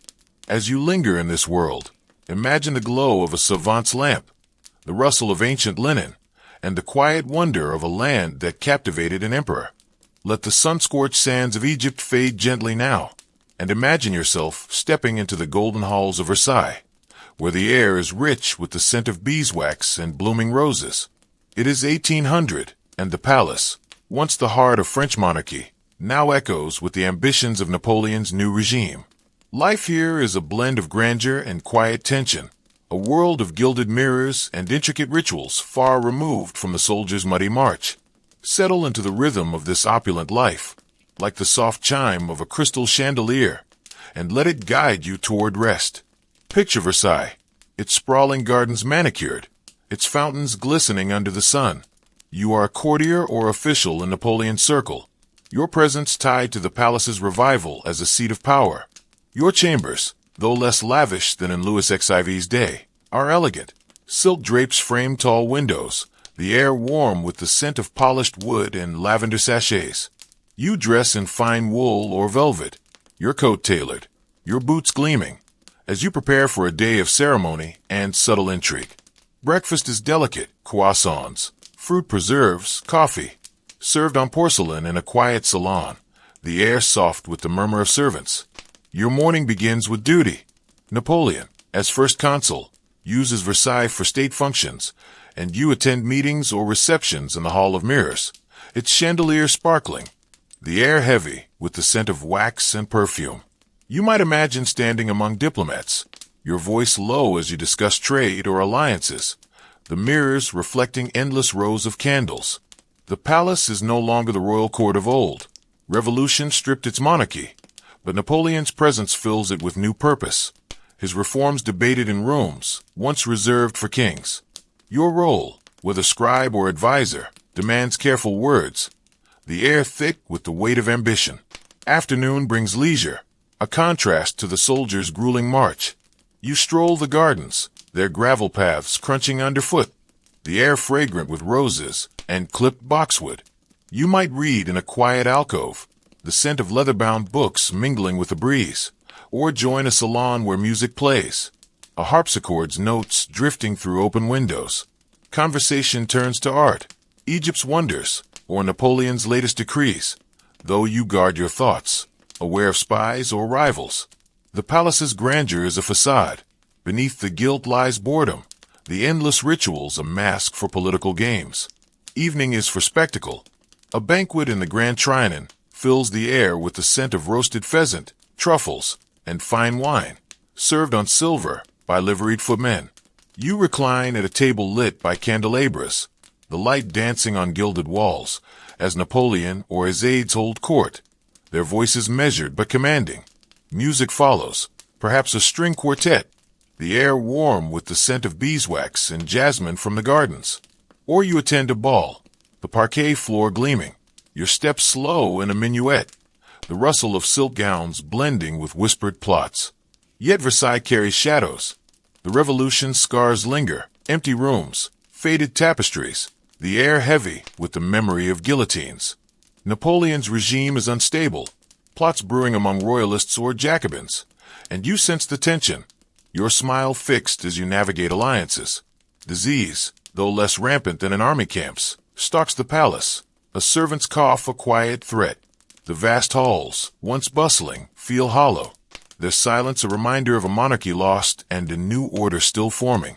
The courtier's life at Versailles is a world apart from the soldiers. Where the conscript trudges through mud, you walk polished floors. Where their hands blister, yours hold quills or wine glasses. Yet both are bound to Napoleon's vision, their lives threads in France's turbulent tapestry. As night falls, you retire to your chamber, a single candle casting a soft glow, the air quiet as you reflect on a day of grandeur and guarded words. As the golden halls of Versailles dim into the night, let your mind drift over the Napoleonic world we've explored, from the soldier, whose every march was a struggle through mud and fear, to Napoleon, whose ambition reshaped a continent only to fall to exile, from the mystic allure of Egypt's mummies, sparking wonder in a war-torn land, to the courtiers of Versailles, balancing ceremony with intrigue. The Napoleonic era was a time of contrasts, grime and glory, discovery and destruction, ambition and loss, its rhythm pulsing through every battlefield and palace. Now, imagine yourself far from those muddy roads and gilded mirrors, resting in the quiet of the present. The struggles of Napoleon's world are distant, their triumphs and sorrows softened by time. Let the steady pulse of their story ease you, like the gentle flicker of a candle fading to embers, toward sleep. The empire that shook Europe stands silent now, but its echoes remind us of those who lived its tides. Close your eyes, if you haven't already, and let the world fade, leaving only the comfort of rest. Close your eyes, if you wish, and let the world around you soften as the evening settles. Tonight, we're stepping into the vast, untamed landscapes of the Paleolithic era, where the crackle of a campfire and the rustle of wind through ancient forests weave a world of survival and mystery. This is a journey through the lives of foragers, a murdered wanderer, cryptic cave art, and the fragile power of early leaders. Let the rhythm of their lives, steady as the pulse of a distant drum, guide you gently, like the glow of embers in the dark, toward a place of calm and rest. We begin in a windswept valley, where the air is sharp with the scent of pine and damp earth, and the life of a Paleolithic forager is a relentless dance with uncertainty. Imagine yourself in a rocky valley, 20,000 years ago, where the air carries the chill of an ice age breeze and the faint scent of wood smoke. You are a forager, part of a small band roaming the earth, your life bound to the search for food and shelter. Your home is a temporary camp, a hide tent or a windbreak of branches, its floor packed earth, the air heavy with the smell of animal skins and charred wood. Your hands, toughened by years of work, grip a flint tool, and your body aches from the cold. Life as a forager is a constant struggle, a daily test of endurance against hunger, danger, and the unknown. Your day begins at first light, stirred by the rustle of your band preparing to move. You sleep on a mat of reeds or hides, the ground hard beneath, your woven cloak barely shielding you from the frost. Your clothes are sewn from deer or mammoth hide, their seams rough, the scent of tanned leather clinging to you. Breakfast is whatever remains, a handful of berries, a strip of dried meat, chewed slowly by the fire, the air sharp with smoke and the tang of pine. The camp is quiet, save for the crackle of flames and the soft murmurs of your kin planning the day's hunt or gather. Your work is endless. As a forager, you roam vast distances, following game or seasonal plants, your feet calloused from rocky paths. You dig for roots with a sharpened stick, the earth scent rich as you unearth tubers, your fingers stained with soil. Or you gather nuts and berries, your woven basket heavy, the air alive with the hum of insects or the distant howl of a wolf. Men and women alike hunt, stalking deer with flint-tipped spears, the air tense with the scent of moss and anticipation, your steps silent to avoid startling prey. Failure means hunger, a gnawing ache in your belly. The band's face is drawn as you share scraps. Danger is ever present. Predators, cave lions, bears, or wolves, lurk in the forests, their tracks a warning in the mud, the air heavy with the scent of danger. You carry a spear or sling, its weight a constant reminder of the need for vigilance. Injuries are common, a twisted ankle, a gash from flint, the pain sharp but untended beyond herbs or hide bindings. Cold is a relentless foe, your breath visible in the air, your fingers numb as you gather firewood, the scent of resin rising as you split branches. Starvation stalks winter, when game is scarce and plants wither, the air bitter with frost. The band is your lifeline, a group of 20 or 30 kin whose survival depends on cooperation. You share tasks, skinning a kill, weaving nets, tending a fire, the air warm with the scent of roasted meat during rare feasts. Yet tension simmers, disputes over food or mates flare, resolved by grunts or gestures, the air thick with unspoken grudges. Mobility defines your life, no permanent home, just camps abandoned when resources dwindle, your possessions carried on your back, the rhythm of movement a constant pulse. There are fleeting moments of ease. At night, by the fire, you share stories, the air aglow with sparks, the scent of burning wood a comfort. You might chip flint into tools, the clink of stone soothing, or sing softly, your voice blending with the wind. The stars above are vast, their light a quiet wonder, though the darkness beyond holds unseen threats. Your life is bound to the land. Hunt, gather, move. Each day a testament to survival in a world of endless uncertainty. Life as a Paleolithic forager is a relentless ordeal, its anxieties woven into every step through the wild. Your labor keeps the band alive, a silent thread in the tapestry of early humanity. Let the windswept valley and the forager's endless roam fade gently now, and imagine yourself high in the Ötztal Alps, where the air is sharp with the scent of snow and ancient pine. It is around 3,300 BCE, and Ötzi the Iceman, a lone wanderer, meets his end in a frozen pass, his body preserved for millennia. His story, uncovered in 1991, reveals a life of survival and a death cloaked in mystery. Settle into the rhythm of his final days, like the soft crunch of frost underfoot, and let it guide you toward calm. Picture Ötzi, a man in his 40s, weathered by a life in the mountains. You might imagine him trudging through a high pass, his cloak of woven grass and leather-patched, the air biting his face as he carries a flint-tipped dagger and a copper axe, rare for his time. His boots, stuffed with hay for warmth, creak on the icy path, the scent of resin and hide clinging to him. His body, found frozen in a glacier, tells a tale. Tattoos of lines and crosses mark his skin, perhaps for healing. The ink's faint sting a memory of rituals past. Ötzi's life was one of constant movement. Much like the foragers of your band, he likely hunted, gathered, or traded, his pack heavy with dried meat, plums, and a fire-starting kit, the air around him thick with the scent of flint and tinder. His tools, bow, arrows, and net, suggest a skilled survivor, navigating forests and peaks, the air alive with the rustle of leaves or the call of a distant ibex. You can envision him pausing by a stream, the water's chill numbing his hands as he drinks, his eyes scanning for danger, the weight of solitude ever present. His death, though, is the enigma. Found in 1991 by hikers, his body was preserved by ice, the air cold, and still as scientists studied his remains. An arrowhead lodged in his shoulder, its flint buried deep, suggests violence, the wound a silent marker of conflict. You might picture him stumbling in the snow, the air sharp with the scent of frost, his breath ragged as he flees an unseen foe.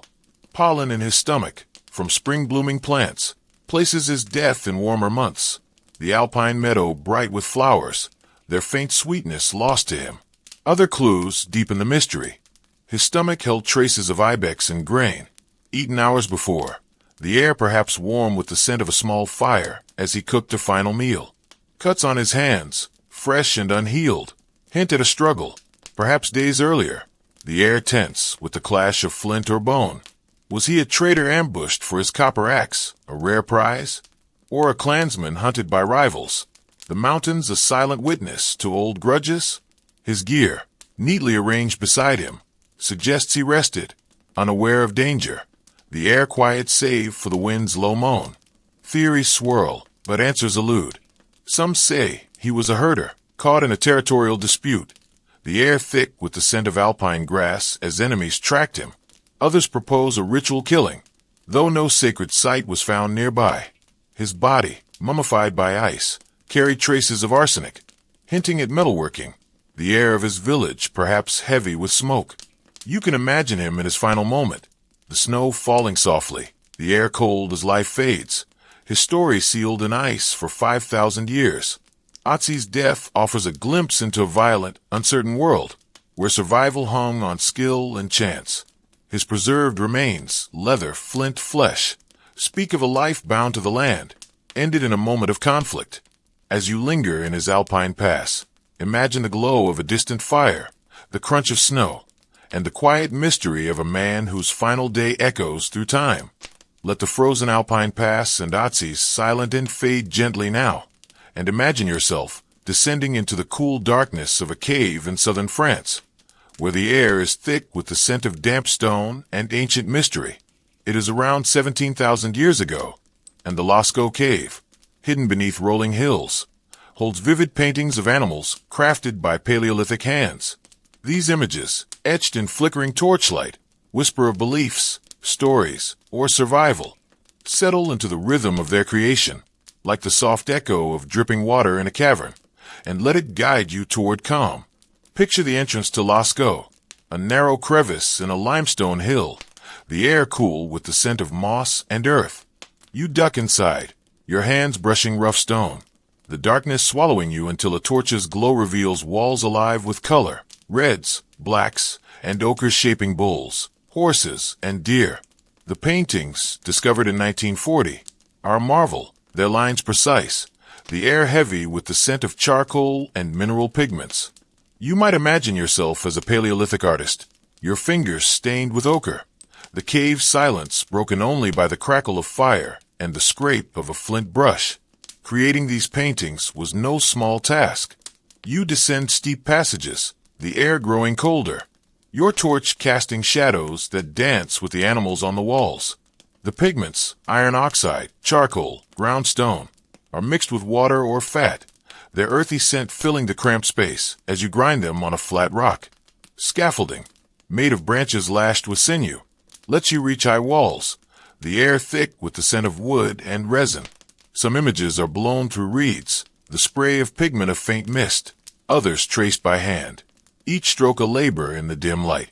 The animals dominate, great aurochs with sweeping horns, horses in mid-gallop, stags with branching antlers. You might picture yourself painting a bull, its form glowing in the torchlight, the air alive with the scent of burning tallow. Why these images? Some believe they were prayers for a successful hunt, the animal spirits invoked to ensure food, the cave a sacred space where the air hums with whispered chants. Others see them as maps, marking herds' migration paths, the air quiet as artists memorize the land's rhythms. Or perhaps they were stories, memories of hunts or dreams, etched to bind the band, the air warm with shared purpose. The cave's depths add to their enigma. Lascaux's most vivid paintings lie far from the entrance, in chambers hard to reach, the air heavy with silence and the weight of ritual. You can imagine crawling through narrow tunnels, your torch flickering, the scent of damp rock pervasive, to paint in solitude or with a chosen few. Were these acts of worship the animals' gods or totems, or training grounds where young hunters studied prey, the air thick with the scent of earth as elders taught? The painting's beauty, curved lines, shaded flanks, suggests care beyond utility, a reverence for the creatures that sustained life. No human figures appear, save for one stick-like man beside a wounded bison, the scene a quiet tableau of struggle, the air tense with its untold story. Some symbols, dots, grids, lines, hinted deeper meaning, perhaps counts of seasons or celestial patterns. The air still as artists marked time. The caves were not homes, they were visited, their darkness a canvas for something greater, the scent of smoke and pigment lingering long after the artists left. Lascaux's purpose remains a mystery, its paintings a silent language. Were they art, religion, or survival tools? The air of the cave holds no answers, only the echo of ancient hands at work. As you linger in this hidden world, imagine the glow of a torch, the scrape of ochre on stone, and the quiet wonder of images that speak across millennia. Let the darkened caves of Lascaux and their ancient paintings fade gently now, and imagine yourself in a windswept clearing, where the air carries the scent of wood smoke and roasted meat. It is around 15,000 years ago, and you are a clan leader in a Paleolithic band, a figure of influence in a world without cities or kings. Your life, though still tied to the land, offers more ease than the forager's endless toil, yet it is fragile, marked by responsibility and the ever-present unknown. Settle into the rhythm of your days, like the soft crackle of a fire under a starlit sky, and let it guide you toward rest. Picture your camp, a cluster of hide tents or brush shelters near a river, the air alive with the murmur of water and the scent of damp grass. Your shelter is larger than most, its frame sturdy with mammoth bone or wood, draped with well-tanned hides, the interior warm with the scent of fur and herbs. You wear a tunic of soft deer leather, adorned with beads or feathers, their faint clink a mark of status. Your meals are richer, a share of fresh venison, berries, or roots, eaten by the fire, the air thick with the savory aroma of meat roasted on a spit, a privilege earned by your role. Your morning begins with the band's needs. As leader, you guide the hunt or gather, your voice calm but firm, the air sharp with the scent of pine as you assign tasks. You carry a finely crafted spear, its flint tip sharper than most, its shaft polished, a symbol of your skill. You might lead a hunt, stalking aurochs through tall grass, the air tense with anticipation, your steps steady to inspire confidence. Or you mediate disputes over food, mates, or slights, the air heavy with the band's murmurs, your judgment binding the group's fragile unity. Midday brings moments of authority. You oversee the sharing of a kill, the air warm with the scent of blood and earth as you ensure fair portions. Your larger share a quiet perk. You might teach a young hunter, showing how to chip flint or track elk, the air filled with the clink of stone and the rustle of leaves. Your knowledge of migration paths, edible plants, or weather signs sets you apart, earned through years of survival. The band looks to you, their trust await, the air thick with the scent of trust and expectation. Afternoon offers rare leisure, a contrast to the forager's constant labor. You sit by the fire, carving a bone flute or stringing a necklace of shells, the air soft with the scent of burning wood and the hum of your band's chatter. You might tell stories, your voice low, weaving tales of ancestors or spirits, the air alive with the crackle of flames. Or you trade with another clan, offering furs for flint, the air heavy with the scent of tanned hides and the tension of negotiation, your status hinging on fair deals. Evening is for ritual and bonding. A feast follows a successful hunt, the air rich with the scent of roasted boar and crushed herbs, the band gathered around a blazing fire. You lead a chant or offer thanks to spirits, the air thick with smoke and reverence, your role tying the group to the unseen. Dances, slow and rhythmic, fill the night, the ground vibrating underfoot, the air warm with shared purpose. You might adorn yourself with ochre or feathers, the scent of earth and pigment a mark of your place. Yet your life is not without strain. Leadership is fragile, challenges from rivals, often younger hunters, loom, the air tense with unspoken threats. A failed hunt or poor decision could erode trust, the band's survival your burden. Predators and cold remain threats. Though you sleep nearer the fire, its warmth a small shield. Disease or injury, untreatable beyond herbs, could end your reign, the air heavy with the scent of fear. Your power, built on skill and respect, is as fleeting as the seasons. The clan leader's life is a world apart from the foragers. Where they toil endlessly, you guide with authority. Where their hands blister, yours wield symbols of status. Yet both are bound to the land, their lives threads in the Paleolithic tapestry. As night falls, you rest in your shelter, the fire's glow fading, the air quiet as you listen to the wind, a reminder of your fragile hold on power. As the campfire's embers dim into the night, let your mind drift over the Paleolithic world we've explored, from the forager, whose every day was a struggle against hunger and danger, to Otzi, whose final moments whisper of violence in a frozen pass. From the cave paintings of Lascaux, their animals a silent language of belief or survival, to the clan leaders, balancing ease with the weight of command. The Paleolithic era was a time of contrasts, toil and ritual, mystery and might, survival and story, its rhythm pulsing through every hunt and hearth. Now, picture yourself far from those windswept valleys and shadowed caves, resting in the quiet of the present. The struggles of that ancient world are distant, their triumphs and fears softened by time. Let the steady pulse of their story ease you, like the gentle flicker of a fire, fading to ash. Toward sleep, the age of foragers and first leaders stands silent now, but its echoes remind us of those who lived by the land's rhythm. Close your eyes, if you haven't already, and let the world fade, leaving only the comfort of rest. Settle into the quiet of the evening, letting the world around you soften as the day fades. Tonight, we're journeying to the windswept coasts and rolling seas of the 19th century, where the lonely beam of a lighthouse cuts through the fog and the creak of a ship's timbers echoes over endless waves. This is a story of solitary keepers, a maritime mystery. tales of ghostly vessels, and the lives of naval officers navigating storms and ambition. Let the rhythm of their lives, steady as the pulse of a lighthouse's light, guide you gently, like the lapping of waves against a rocky shore, toward a place of calm and rest. We begin on a jagged cliff in 1870, where the air is sharp with salt and the moan of a foghorn, and the life of a lighthouse keeper is a test of endurance in solitude. Imagine yourself perched on a rocky outcrop, 1870, where the sea churns below, and the air is thick with the scent of brine and damp stone. You are a lighthouse keeper, tasked with tending a solitary beacon, your home a stone tower battered by wind and spray. The keeper's quarters, cramped and cold, smell of oil lamps and mildew, the walls stained by years of storms.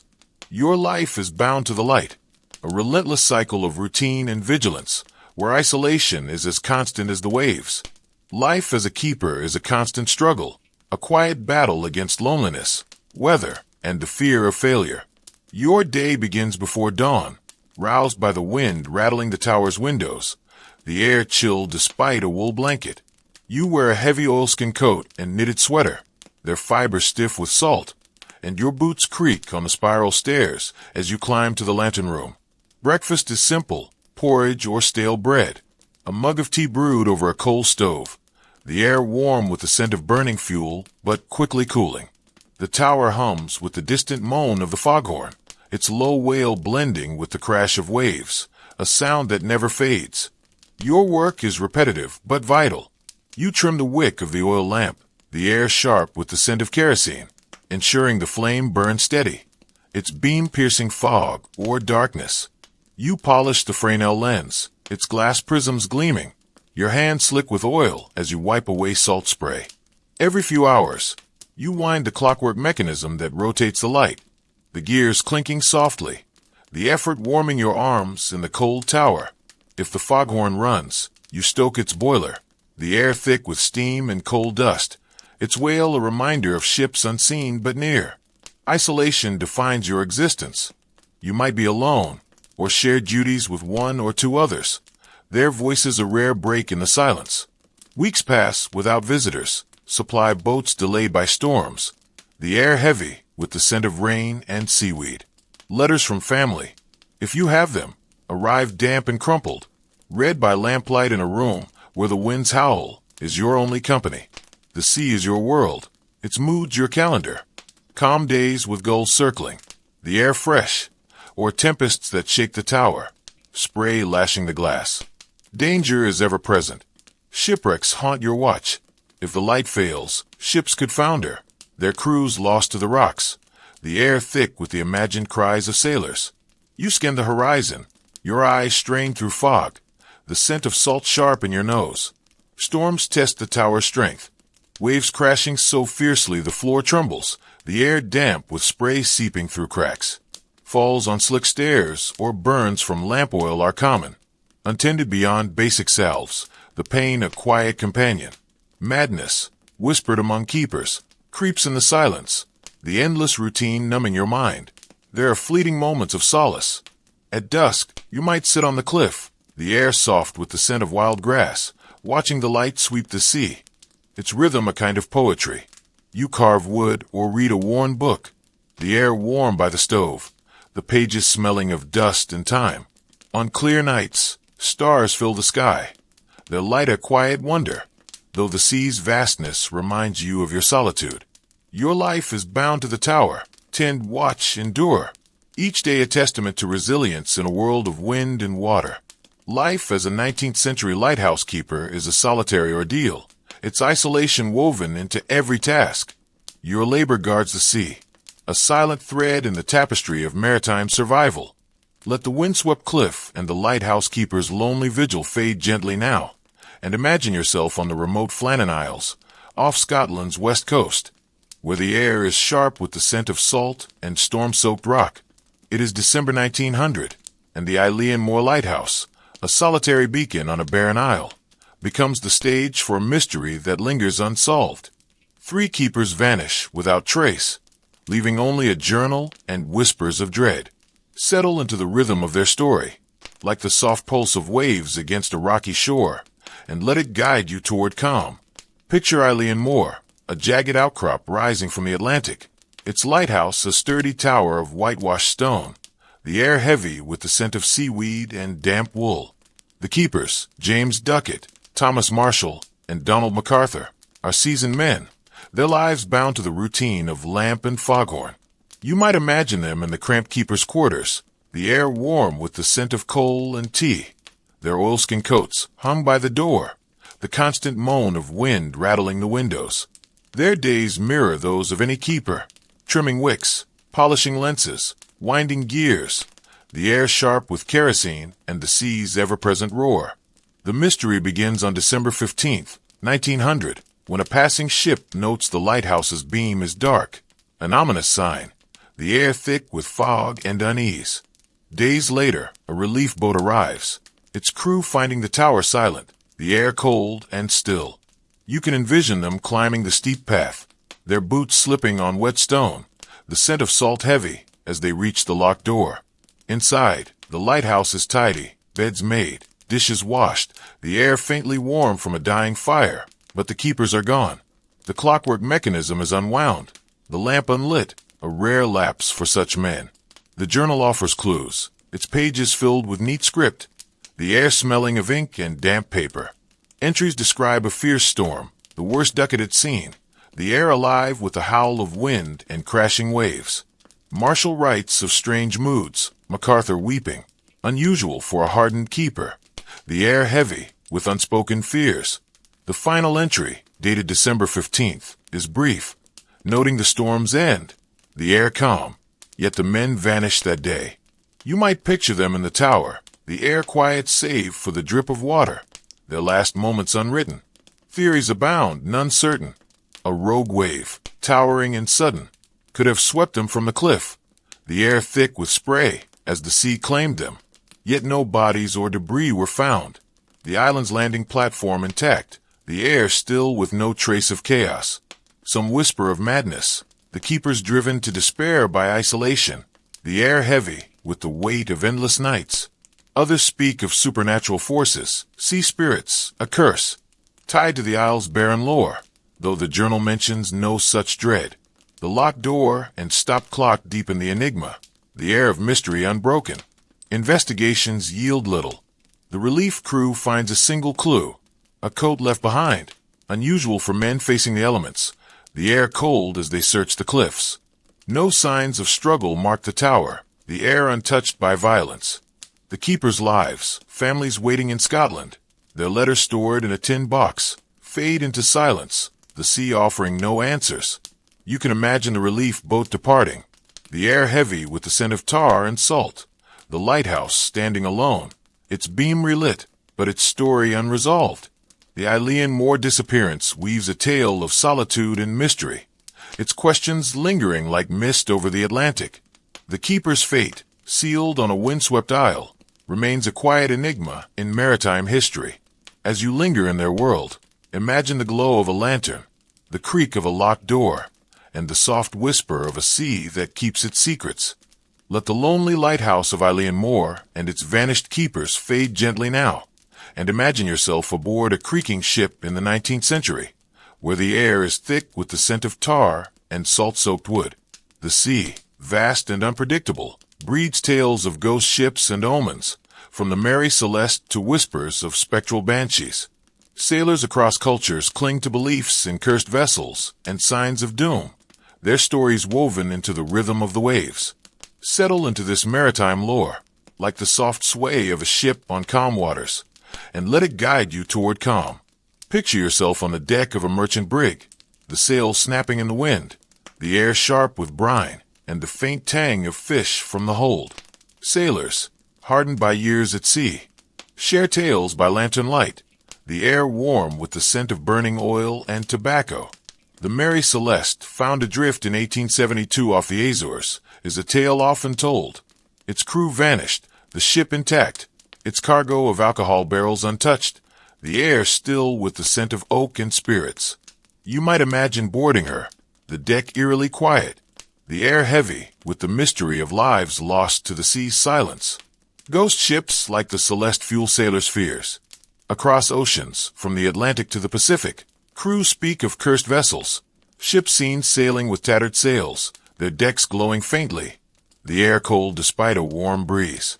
In Ireland, tales of banshee-like wraiths, keening over waves, foretell doom, their cries blending with the wind's moan, the air thick with the scent of impending storm. In the Caribbean, sailors whisper of the Flying Dutchman, a spectral ship doomed to wander, its sighting a warning of disaster, the air heavy with the tang of salt and dread. These beliefs stem from the sea's perils. Storms could arise sudden and fierce, the air dark with clouds, waves crashing over the deck, the scent of rain and wet rope overwhelming. You can envision sailors tying knots with calloused hands, their eyes scanning the horizon, the air tense with the fear of foundering. Superstitions guide their actions. Albatrosses, seen as souls of lost sailors, are never harmed, their flight watched in silence, the air soft with the scent of feathers and sea. A red sunrise, painting the sky, signals rough weather, the air sharp with the promise of rain. Omens shape daily life. Sailors carve symbols on masts, crosses, eyes, or runes, to ward off curses. The air filled with the scent of fresh wood shavings. They avoid sailing on Fridays, the day deemed unlucky. The air quiet as they wait in port, the scent of tar lingering. Whistling on deck is forbidden, lest it summon winds. The air still as sailors hush a careless tune. You might picture a crew gathered at dusk, their voices low, sharing tales of ships swallowed by fog. The air thick with the scent of damp wool and the weight of shared fears. The Mary Celeste's mystery deepens this lore. Found with sails set, her logbook open, the air faintly warm from a recent fire. She bore no signs of struggle, only absence. Theories, mutiny, piracy, sea monsters swirl among sailors, the air heavy with speculation as they pass her tale from ship to tavern. Other stories, of ships seen crewless in fog or lights dancing on waves, persist across cultures. From Japan's phantom junks to Norway's haunted drakkers, the air alive with the scent of salt and legend. These tales, born of isolation and danger, bind sailors to the sea's rhythm. The ocean, vast and unknowable, shapes their beliefs. Its omens a language of survival. As you linger in this world, imagine the glow of a ship's lantern, the creak of rigging, and the quiet mystery of a sea that whispers of curses and ghosts.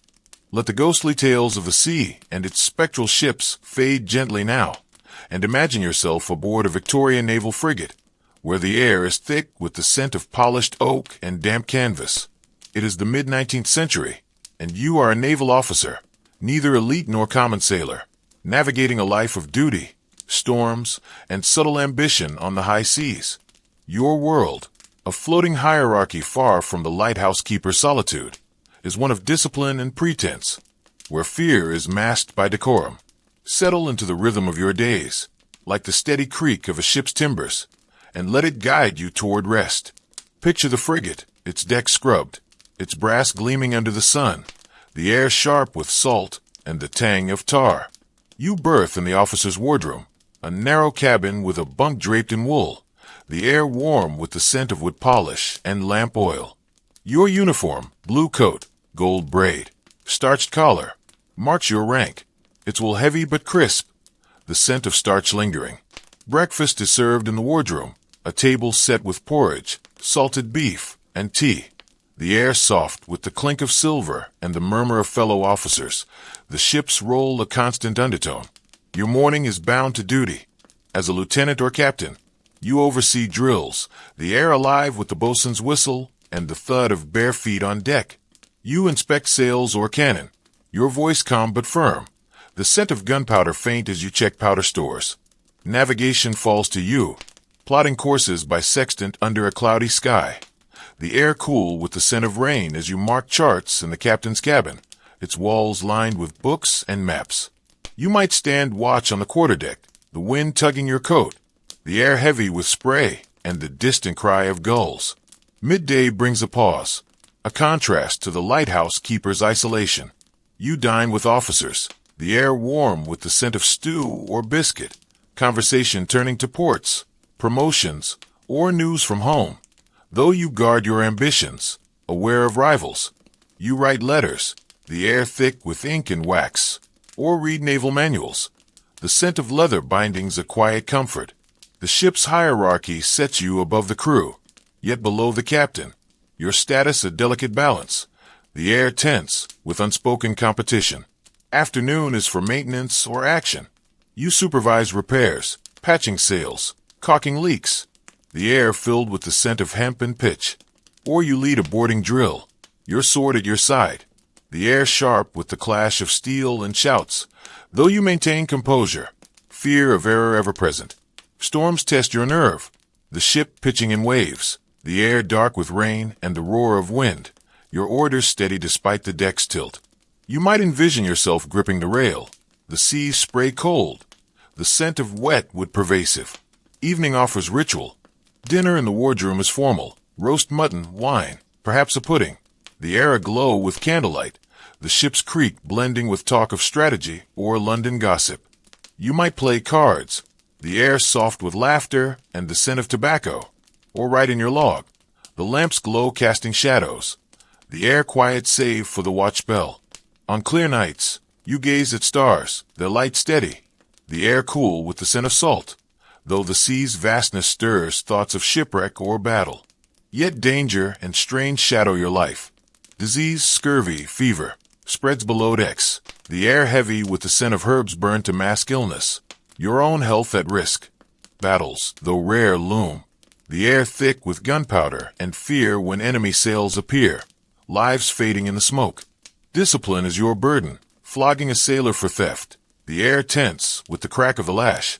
Test your resolve. Ambition drives you, but a misstep could stall your career. The air of the wardroom thick with the weight of rank and favor. The officer's life at sea is a world apart from the keeper's, where they tend to solitary light. You command men, where their hands trim wicks, yours hold charts. Yet both face the sea's indifference, their lives threads in its vast tapestry. As night falls, you retire to your bunk. The ship's sway a lullaby. The air quiet as you listen to the waves, a reminder of your fleeting command. As the frigate's lanterns dim into the night, let your mind drift over the maritime world we've explored.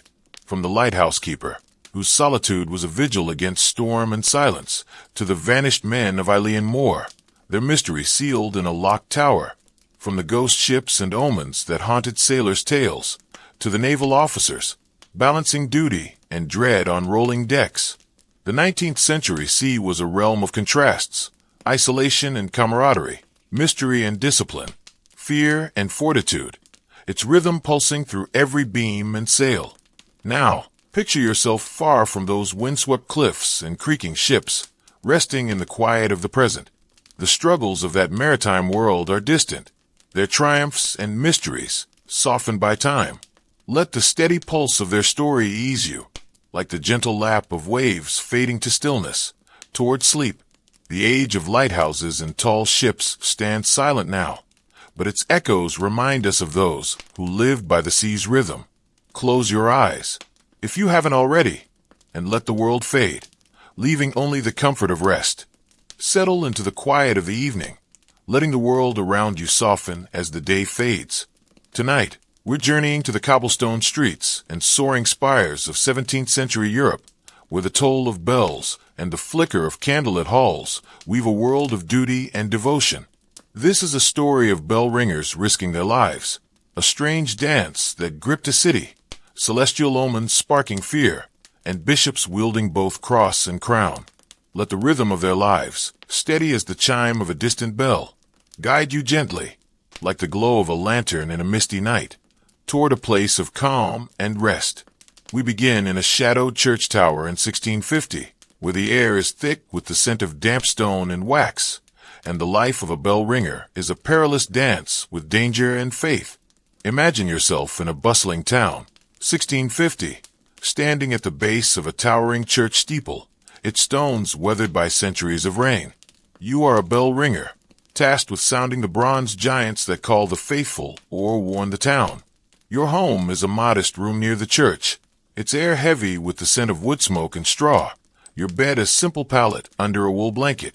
Life as a bell ringer is a constant struggle, a blend of physical risk, spiritual weight, and the relentless toll of the bells.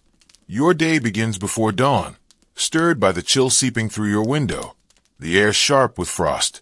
You wear a coarse linen tunic and sturdy boots, their soles worn from climbing steep. Perhaps a mug of ale, eaten quickly by a small fire, the air warm with the scent of burning logs.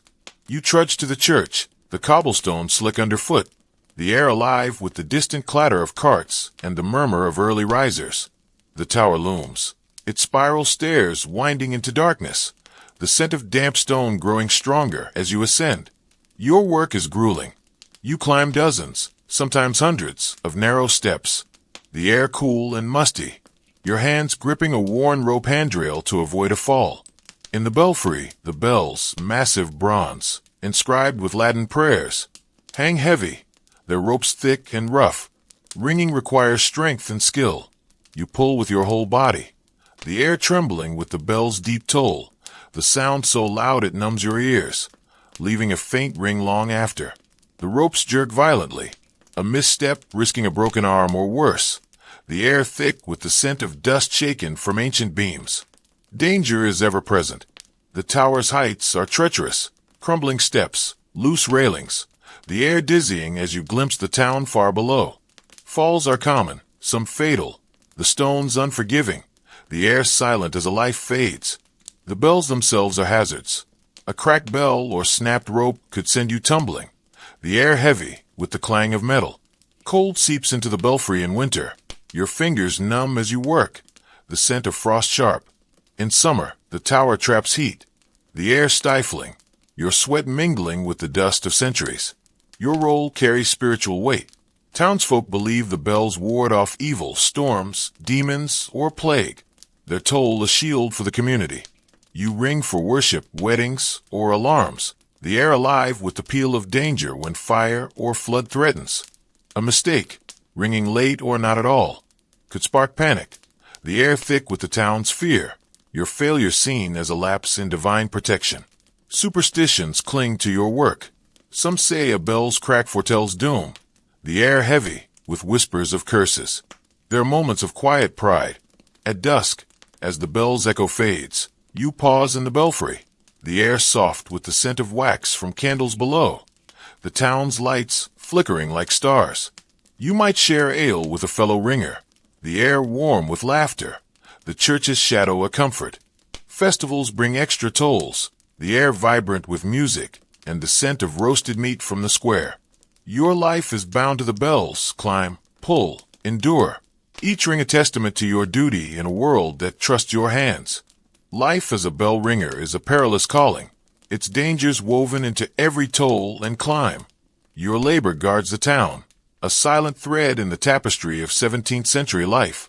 Let the shadowed belfry and the bell ringer's perilous climb fade gently now, and imagine yourself in the cobblestone streets of Strasbourg, where the air is warm with the scent of summer dust and baking bread. It is July 1518, and a strange affliction grips the city, as hundreds dance uncontrollably, some to exhaustion or beyond, in a mystery that blends faith, fear, and human frailty. Settle into the rhythm of this eerie episode, like the soft patter of feet on stone, and let it guide you toward calm. Picture Strasbourg, a bustling town in the Holy Roman Empire, its half-timbered houses leaning over narrow alleys, the air alive with the chatter of merchants and the distant toll of cathedral bells. You might imagine a woman named Frau Trophia stepping into the street, her linen dress swaying as she begins to dance, her movements jerky, her face strained. The air is heavy with the scent of sweat and sun-warmed wood as passers-by pause, their murmurs rising. She dances without music, unable to stop, her feet scuffing the dust, the air thick with the town's growing unease. Within days, others join her, men, women, young and old, dozens, then hundreds, dancing in the streets, the air vibrant with the shuffle of shoes and the cries of those collapsing. You can envision the scene, the marketplace chaotic, the scent of trampled herbs mingling with the heat of bodies in motion. Some dance for days, their faces pale, their breaths ragged, the air heavy with exhaustion. Reports claim some fell, their lives fading in the dust, though the town's records speak more of panic than mass loss. the air tense with fear of divine wrath. The town's leaders, clergy and magistrates, scramble for answers. You might picture them in a candlelit hall, the air warm with wax and ink, debating the cause. Many believe it is a curse from Saint Vitus, patron of dancers, his anger sparked by sin, the air thick with the scent of incense as priests pray. Others see mass hysteria, the town's stresses, famine, plague, religious strife, boiling over, the air alive with whispered fears. Physicians suggest hot blood, prescribing music to guide the dancers, the air filled with the beat of drums and lutes, a remedy that worsens the frenzy. The dancing spreads, the air heavy with the rhythm of feet and the wail of families. Authorities build a stage, hoping to contain the dancers, the air sharp with the scent of fresh sawn wood and sweat. Pilgrimages are ordered to shrines, the dancers led to pray, their steps faltering on dusty roads, the air soft with the chant of monks. Some collapse, others recover, the dancing fading by August, the air quieting as the town returns to its routine, the scent of harvest replacing the chaos. What caused this plague? Modern scholars point to ergot poisoning, a mold on rye bread that could spark convulsions, the air faintly sour with spoiled grain. Yet Strasbourg's records show no widespread illness, the air more likely thick with the weight of collective stress. Mass hysteria, fueled by poverty and religious fervor, fits the time. A city on edge, its people dancing to escape or atone, the air alive with the pulse of fear. You might imagine a dancer, their body weary, the air warm with the scent of earth, their mind lost to a trance shared by hundreds. The dancing plague remains a quiet enigma, a moment when a town's fears took form and motion. Its dancers, driven by forces unseen, left a mark on history's tapestry, their steps a fleeting echo of human struggle. As you linger in their world, imagine the glow of a summer dusk, the shuffle of feet fading, and the soft mystery of a city that danced through its dread. Let the frenzied streets of Strasbourg and their restless dancers fade gently now, and imagine yourself standing in a quiet churchyard in 17th century Europe, where the air is cool with the scent of dew and candle wax. Above, the night sky shifts, a comet's tail streaking or the sun dimming in an eclipse, sparking fear across towns and cities. To the people of this pre-scientific age, these celestial events are omens of divine wrath or calamity, their meaning woven into the rhythm of faith. Settle into this world of wonder and dread, like the soft flicker of stars through a church window, and let it guide you toward calm. Picture a small town, its steepled church at its heart, the air heavy with the scent of incense and polished wood from evening prayers. You might imagine yourself among the townsfolk, your wool cloak drawn tight, gazing upward as a comet blazes across the sky, its tail a pale arc against the stars, the air sharp with the chill of night. Or perhaps the sun darkens in an eclipse, the day turning to twilight, the air still with the eerie silence of birds gone quiet. These events, rare and vivid, stir the town, the air thick with whispers of judgment or disaster. In the 1600s, the church holds sway over meaning, its priests interpreting the heavens. Comets, with their fiery trails, are seen as God's warnings, signs of plague, war, or divine displeasure. You can envision a priest in a candlelit pulpit, his robes rustling, the air warm with wax as he preaches of repentance, linking a comet's glow to biblical prophecies. Chronicles note comets before disasters, like the Great Plague of 1665, the air heavy with the scent of herbs burned to ward off sickness, cementing their fearsome reputation. Eclipses, too, unsettle the faithful. A solar eclipse, darkening fields at noon, feels like the end of days, the air tense with the toll of church bells as people kneel in prayer. You might picture a crowd gathered, their faces pale, the scent of damp earth rising as they clutch rosaries, fearing the sun's lost signals divine anger. Lunar eclipses, turning the moon blood red, spark tales of apocalypse, the air alive with the chant of monks seeking to appease God. The church, lacking telescopes or mathematics, leans on scripture, the air thick with the weight of sermons. These fears shape daily life. When a comet appears, towns halt, markets close, the air quiet save for the murmur of prayers. Processions wind through streets, the air heavy with incense and the glow of torches, as priests lead the faithful to church, their footsteps soft on cobblestones. Eclipses prompt fasting, the air faint with the scent of bread withheld, or offerings to saints, the air warm with candle smoke. You might imagine a scribe in a monastery, his quill scratching parchment, the air dusty with ink, noting a comet's path as a portent of war. Yet some question these omens. A few scholars, studying ancient texts by lamplight, the air thick with the scent of leather and parchment, argue comets follow natural paths, not divine wrath. Their voices are faint against the churches, the air heavy with the risk of heresy.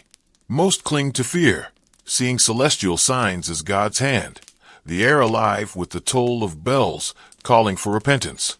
Tales of comets heralding invasions or eclipses signaling floods persist, the air thick with the weight of collective dread. These celestial fears, born of a world without science, bind towns to the church's rhythm. The skies, vast and unknowable, are a canvas of divine will, their signs a language of awe and terror. As you linger in this world, imagine the glow of a comet's tail, the toll of a bell in the night, and the quiet mystery of a sky that spoke to hearts below. Let the starlit churchyard and its celestial omens fade gently now, and imagine yourself stepping into the grand halls of a German prince-bishopric, where the air is rich with the scent of polished wood and frankincense. It is the 17th century, and you are a prince-bishop, a figure of both spiritual and secular power, ruling a domain where faith and politics intertwine. Your life, a world apart from the bell ringer's perilous toil, is one of lavish robes, sacred duties, and careful intrigue. Settle into the rhythm of your days, like the soft chant of a cathedral choir, and let it guide you toward rest. Picture your palace, a fortress of stone adorned with tapestries, its windows glowing with stained glass, the air warm with the scent of beeswax and myrrh. Your chambers are opulent, velvet curtains, a canopied bed, the air soft with the rustle of silk and the faint perfume of lavender.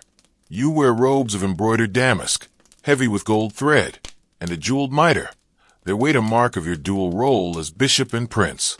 Breakfast is served in a private hall, fine bread, wine, roasted fowl, the air alive with the clink of silver and the murmur of attendants. Your morning is a blend of sacred and secular. You lead Mass in the cathedral, the air thick with incense and the echo of hymns, your voice steady as you bless the congregation, their faces lit by candlelight. Then you turn to governance, meeting nobles in a paneled chamber, the air heavy with the scent of ink and parchment as you sign decrees or judge disputes. You might oversee taxes or militia, your authority backed by church and sword, the air tense with the weight of loyalty from vassals. Your role demands balance, salvation and statecraft, the scent of wax seals mingling with prayer. Midday brings moments of reflection, a contrast to the bell ringer's climb. You walk the palace gardens, their paths lined with roses, the air fragrant with blooms and earth. You might read theology or correspond with Rome, your quill scratching parchment, the air warm with the scent of leather books. Or you host envoys, discussing alliances with neighboring princes, the air soft with the rustle of silk and the clink of goblets. Your words measured to guard your power. The cathedral's bells toll, their echo a reminder of your spiritual duty, the air alive with their distant chime. Afternoon is for spectacle or strategy. You might lead a procession, your robes gleaming, the air heavy with incense as townsfolk kneel, the scent of burning herbs blending with their murmurs. Or you inspect fortifications, your horse's hooves clopping on stone, the air sharp with the scent of oiled steel as you review troops. Intrigue shadows your steps, rival nobles or dissenting clergy plot in whispers, the air thick with the risk of betrayal. You navigate these threats with calm, your authority a delicate dance, the scent of ambition ever present. Evening is for grandeur.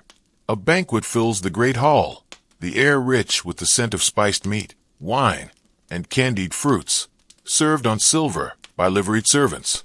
You preside, your mitre set aside, the air aglow with torchlight and the strains of a lute.